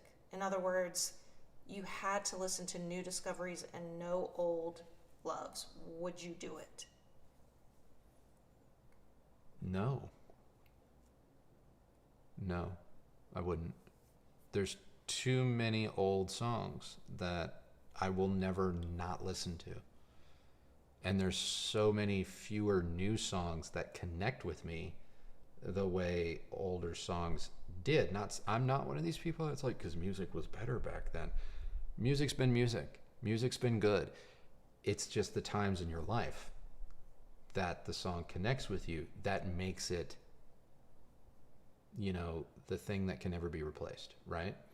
So there are people that are growing up right now where, what's her name? Was it Michelle Rodrigo or Olivia Rodrigo, where they're going to feel about the driver's license song. Yeah, they're going to feel about Olivia Rodrigo the way you may feel about, I don't know, a Steely Dan song or something like that, or how I feel about a Dave Matthews Band song. So me saying I feel this way about a Dave Matthews Band song is probably going to get some people to roll their eyes and be like, that's not music. F you, yes it is. But yeah, music to me is, when it's not I know it's cliche to say that music is the soundtrack to your life, but that's what makes it unique. It's the universal language. And so, no, I would never trade the ability to listen to old favorites for anything new. I don't care what the system is. You can give me a Sony Walkman from 1988 and say, this is it. So long as it can play my favorite tracks, I would rather take that than someone offering me, say, a Bang & Olufsen Beolab 90 at $100,000, but going, hey, it only streams whatever Apple Music has today. Be like, screw that, no way. And that's a good damn speaker. BF, thank you so much for the super chat. They say, thanks for being an outspoken, ethical channel. I hope you're doing well. We are doing well. Thank you very much. Not trying to be anything. I'm just trying to represent me, because I really, and Kristi, she can represent herself, but it's important to me that you guys understand that you're not watching a character. This isn't an act. This is who I am. These are the things that I stand for. I take this job incredibly seriously, but I also take the human experience incredibly seriously. I'm not trying to win points. I'm not trying to win awards. I'm not trying to curry favor. I don't care what you think of me. I just have to be the best version of myself every single day. And that includes being the best version of myself for you. And not to lead by example or anything like that. You guys, everyone watching this is an adult that can make up their own mind. But I want you to know who you're watching, so there's no confusion. Because I don't know what it is about today's world and how either we've all become so cynical that we believe everything is an act, or we are always unpleasantly surprised to find out that, you know, our heroes or people that we once looked to have let us down, and their excuse or their reasoning is often, you know, that's not who that I'm not that person, right? I'm not your role model. I'm not attempting to be a role model. I'm just attempting to be a good person. And these are my values. I don't expect you to share them. I will not convince you to share my values. It's just what I believe. But I want you to know who I am, so there's just no confusion. So I think some of you got a peek of that. If you haven't already, I haven't been hiding it. I'm sorry if that disappointed some of you. I legitimately am, because I don't want to lose anybody as a viewer. I don't want to lose anybody as a viewer. I don't want to disappoint anybody, but I realize that I can't make everyone happy, and I'm okay with that. But I think that we all have something in common beyond the fact that we just like hi-fi. I do. I think one-on-one, out of chat rooms, away from groups, if you were a guest in my house, even if we had established that we were polar opposites of one another, I'm confident we could get along. When left to our own vices, we could get along. And I truly believe that. But I understand that that's not necessarily how the world always works. So at the very least, I'm just going to show you and tell you who I am, so that you can make up your mind what you want to do with that information. Fair? So, thank you, BF. I'm sure that wasn't what you were looking for. But let's see. Bill Robb, recommend a DAC at $300 or under. Bill, I hate DACs. Oh, God. I hate DACs. Are they necessary? Yes, they are. The reason I hate them is because I think this part of the industry has become so convoluted and so crowded that it's noise. It's noise. And there's so much parity in the DAC market. And I'm not going to say that all DACs are the same and it comes down to a chipset, because I've made some form of that comment in the past and I've been lit on fire. The only standalone DAC that I have heard recently that I would consider buying for myself is the Cambridge Audio DAC Magic 200M. I really genuinely liked that product.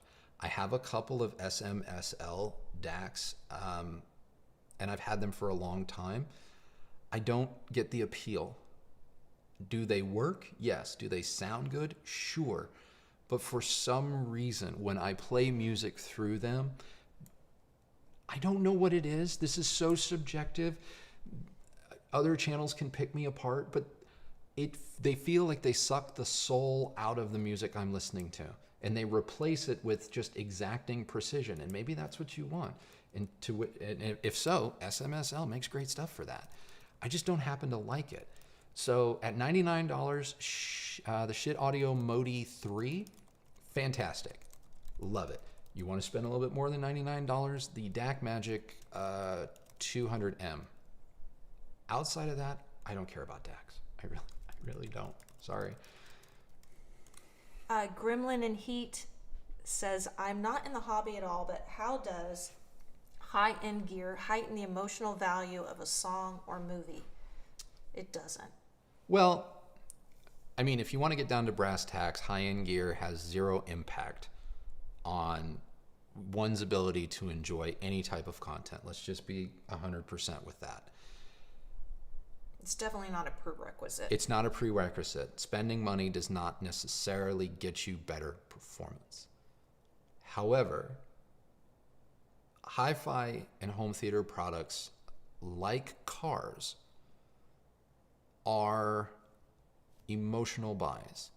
And if you have attached some type of an emotion to a kind of product, owning it will likely bring you a different feeling that you will then associate with its performance. For example, Bang & Olufsen makes great products, and their new stuff is arguably better than their old stuff. But a pair of Beolab 6000 towers are always near and dear and special to me because there are so many memories that I have now tied to that speaker. And I do think that the 6000 sounds better than some of their current stuff, but I understand, and I'm not naive to think that the reason I believe that is because of all of this other attached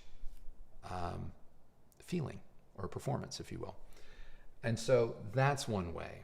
You know, the Heresy Mark IVs are not perfect speakers. They're freaking great. I love them. But they're special because we were a fledgling channel. We were trying desperately to pay our bills.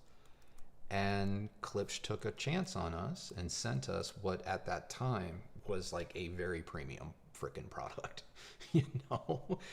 And we enjoyed them. We enjoyed ourselves just having fun with that speaker. And I think that that came out in the review.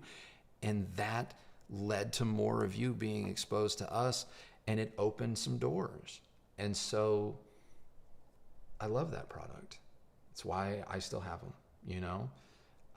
But I can point to half a dozen speakers, 3 of which are currently in this house, that I will tell you beyond any shadow of any doubt, they are better speakers than the Heresy 4s. But are you ever going to get my Heresy 4s from me? No. No. And so that to me is what high end or different type of purchases, that's how they enhance the performance. But if you're just going, no, dude, don't care about that, strictly sound quality, tune in Sunday. We get real honest about this type of question. I feel like your emotional connection to anything is really more about your own personal experiences. And you can be driving in your car with like the stock stereo that maybe one speaker in the totally back is blown out, and you're, yeah. You know, that's one song will come on and it will take you way back to a specific time in your life. So I personally believe that you can have an emotional connection with just about anything at any price. Mm-hmm. Now, as far as high dollar equipment, for me personally, the La Scala, the Klipsch La Scala, oh yeah, definitely pulled at both of our heartstrings quite a bit. And yeah. I think that there's something about that speaker because it has such a live presence. Mm-hmm. It really does kind of feel like the artist is with you. And I still remember the nights we spent like drinking wine and making mm-hmm. dinner and just dancing and just having them on. Just really, really living in those moments. Yeah. But honestly, I think if you're just open and present and like really paying attention to life, mm-hmm. you can find that with just about anything at any price. Yeah. There was a question here, and we're only going to get to maybe like two or 3 more questions here. Trace Online, and they're writing to you, Kristi. Oh, I already responded. Oh, you read? Oh, yeah, okay. I got it. Oh, you're good. Never mind. We're good. We're totally All right, good. Look at me. West Coast, just wanted to say I see the hard work both of you put into the channel, and it doesn't go unappreciated, as I really enjoy listening to both of your opinions, but I do kind of agree more with Kristi. You know I had to read that one because I love that. Yeah, and that is okay. That is okay. Guys, I want to let you know that I understand what you're saying when you like come on the comments and you say, sorry, Andrew, no offense, but I really enjoy Chris. You don't have to apologize for that. You don't have to apologize to me for that. You don't have to apologize That they fast forward. or anything like that, because we are creating content for you. And if that is the part of the content that you like, watch away. Watch away. All I care about is that you feel safe in this space and that you are getting the information or the outlet that you want, and that you're able to express how you feel about this hobby, how you feel about your choices, and you don't feel judged. And if that's her portion, that's my portion, that's some semblance of it, or not, none of it at all, it's all good, man. We're just happy to have you. And I mean that. That's not me pandering. I really mean that. Some of the best moments in my week are the usual hour to 2 hours immediately following a video going live and getting to hang out with all of you. I really mean that. And now that it appears that we may have started to understand what it is that we're doing with respect to streaming, I am very much enjoying this as well. Yeah, we're trying. We have the intention of making this a monthly thing. So yeah. we do appreciate you guys hanging out with us. Let's see. I felt like there was a question here. Trevor D, could you talk about or recommend a source for designing a home theater space with no back wall? A source for designing a home or like theater? how to design? Well, I can tell you one thing. I mean, you may have amazing imaging with no back wall. God.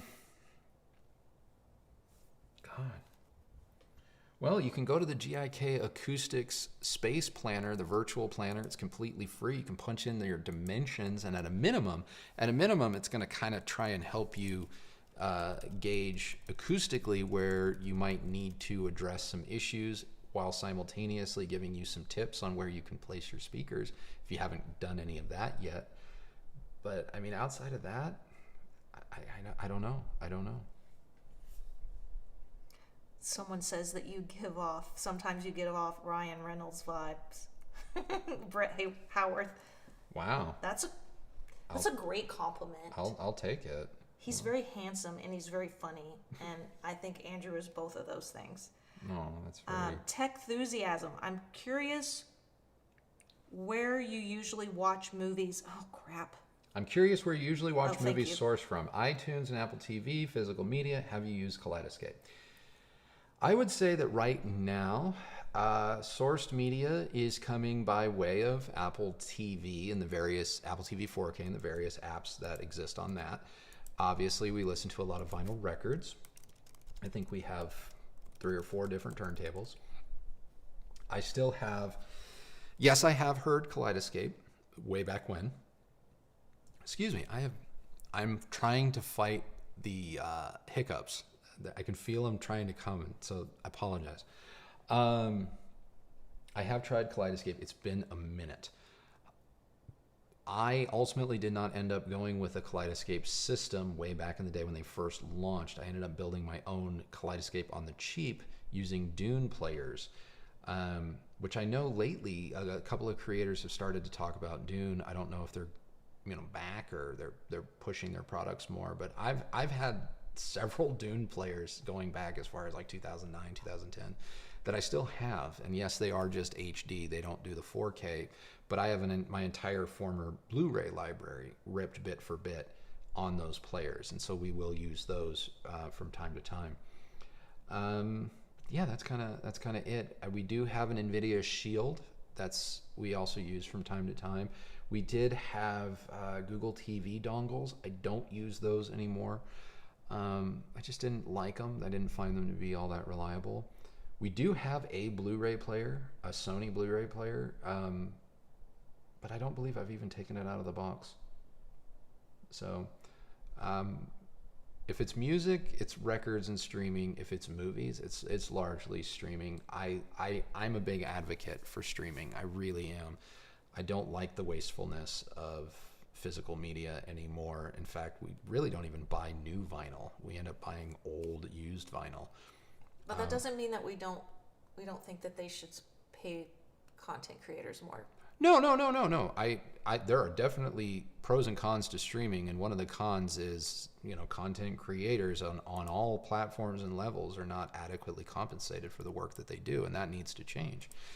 But yeah, I'm very much a proponent of streaming, and I have been for many, many years. Even as when I worked in the film industry, I couldn't wait to get rid of discs. I thought streaming was just genius. And one of the platforms that I would love to bring to this channel, if only to expose people to it, and I understand that it is very much cost prohibitive, but I would love to showcase the Bel Air circuit and first run movies in the home, if for no other reason than just to show that it's possible. But that may be a big ask, but I'm working on it. I'm trying to finagle how to make that happen. Ohm Audio Channel says, I know you guys enjoy cooking. If you're having friends over, what are you making? If I'm cooking for other people, you're probably going to get either a steak dish or a pasta dish. Pasta with seafood. That's just like my go-tos for multiple people. With the guacamole appetizer by me. Yeah, she makes mad guacamole. As for what are we cooking lately, honestly, what food service are we using? We used to use Sunbasket, and now we're using Hungry Root. Again, not sponsored. Not sponsored. I don't think you're too pleased with it, to be honest. There are aspects that I like about the service because you can order groceries and stuff, and they do have a lot of options, but I don't know. I feel like I order the same things over and over again because I don't like to be disappointed with my food. You can ask Andrew. I'm like the worst when it comes to getting served something and not liking it. Yeah. I'm a big baby because I love to eat. Anyway, that's kind of it. But if I'm making something and you were coming into our house, I would absolutely make you tableside guacamole, and you would love it. Yeah, I'm not gonna lie, it's pretty good. Very good at it. She's very good at fresh tableside guacamole and margaritas. She makes a very decent margarita. Now I'm gonna go the other direction. I'm gonna make you either mean steak or a pasta dish, and I'm gonna make you a sidecar martini. And, just call me James Bond. Here's Brandon Wong. I was just glanced down and I saw this. Andrew, curious to know if you would still recommend the Cambridge AXR 100 at $699. Now, I'm assuming you're asking because it does appear that it has gotten a price increase, but also, do I recommend it because there have been so many other channels or creators lately that have found it very advantageous to maybe pick apart the Cambridge. That was really the CXA 81. No, there's a number of people that are also complaining about fan noise on the AXR 100. To be 100% frank with you guys, I don't understand the fan noise complaint. That isn't to say that I think you're all lying. That is just to say that in our setup, and I guess the distance that we sit from our electronics, if the fan has come on, it has not been an issue for us, i.e., we don't hear it. That isn't to say that you aren't experiencing fan noise. If you're using it on a desktop system, maybe you are. In which case, I can't relate to that because it hasn't been my issue. Do I still recommend that product? Yes, I do. But I am now starting to have to preface that with, depending on your setup, how loud you like to listen. It's possible the fan could kick on. It's possible that the fan could be an issue for you. I didn't mention it in my original review because it wasn't an issue for me, because I never heard it. But a number of you have chimed in, let me know that your situation is different. So I am going to throw that out there. As for other Cambridge products, CXA81 being the big one, I know another channel, I guess, tore that one a new butthole for some distortion figures and whatnot. I still recommend it if that is the sound that you're after. If you go back and watch my review of that particular amplifier, I don't recall ever saying that it was a precision instrument, that it actually had a little bit more of an old school vibe, and that it was a warmer, rounder, call it old school sound. And I think that that tracks with what other people who are busting out measurement tools are trying to tell you.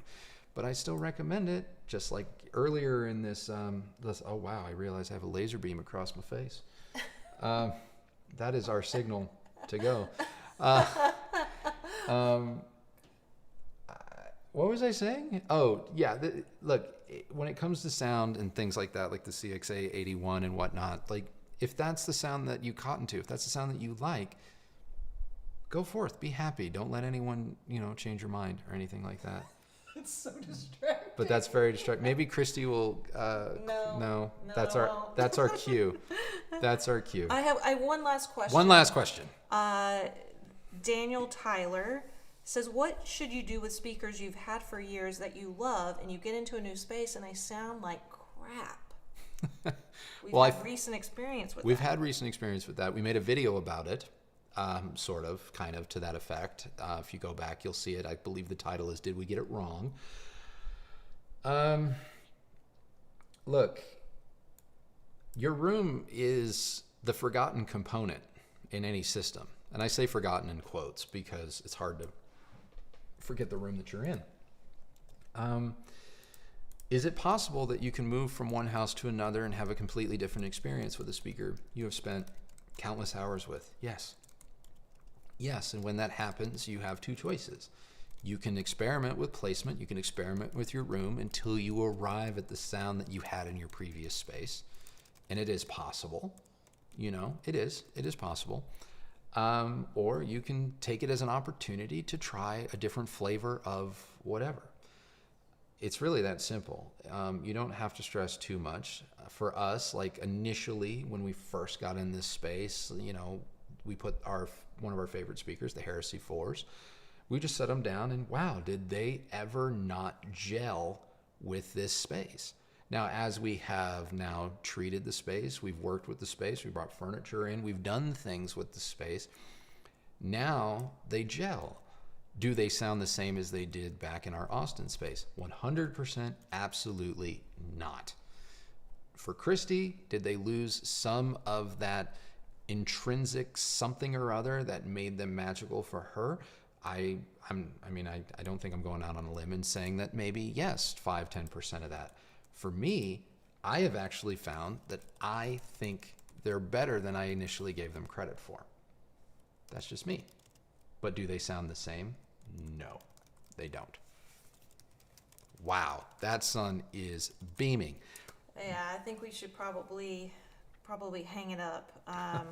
Okay. Not really. I know there's a couple of people that said I missed your questions, and I do apologize.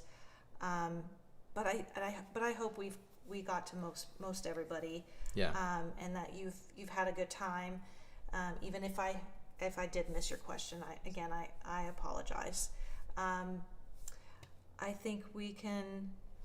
You think that's it? Yeah. All right. Real quick, guys, before we go, again, we mentioned this at the top of the stream. Man, that is bright. I apologize, guys. Now I'll know to shut that window. We mentioned it at the top of the stream, but if you go in the description, if you're at all interested in helping those that were impacted in Buffalo and Texas from gun violence in the last 2 weeks, there are some links there where you can donate to the families, to organizations that are going to help them out in this difficult time. That's all I'm saying about it. If you want to get involved, you want to help, we have given you some links in the description. You can check those out for yourself. And we've donated. Don't have to match us or anything like that, but just do what you want. Give what you can. Give what you can. If you can. Yeah. And if you can't, that's totally just, fine. It's totally fine too. Hug the person nearest you and cherish every moment. Yep. Be in the moment. Don't take anything for granted. But that's all I'm going to say. I really genuinely appreciated the conversation today. And I appreciate all of you for tuning in. And I appreciate what? You just look so weird. I know, guys. I'm blind. I'm sorry. I know it's like super serious. I'm gonna blind myself. Oh gosh. Yeah. But anyway, I really do appreciate the conversation, and I'm glad that we were all able to come together and be cool and have a good time. So thank you. This will be a monthly show. I'm gonna commit to it right now. It's gonna be a monthly show. We haven't locked on the date, but my guess is it's probably going to be the third Thursday of the month, or maybe the last Thursday of the month. But set your calendars. We're going to be here for you. I'm having a blast doing these. Now I believe we've worked out the technical gremlins. So yeah, I would like to do these on the regular. So anyway, with that, let me just say, wherever you are, take care of yourselves. Peace and love. And thank you for tuning in. Remember, the only person who has to like the sound of your system is you. So thank you for watching. This is ridiculous. I am so sorry. I'm so sorry. We're going to get the sun worked out on the next live. There's always something I have to fix. Anyway. You suck, Robinson. Yeah, I know. Thank you so much for watching. We really, really appreciate it. Thank you to all the new members. Thank you for all the super chats. Just thank you. Just thank you. Thank you. Thank you. Enjoy the rest of your evening. Be well. We'll see you on the next video. Thank you guys. Bye-bye. Hold on.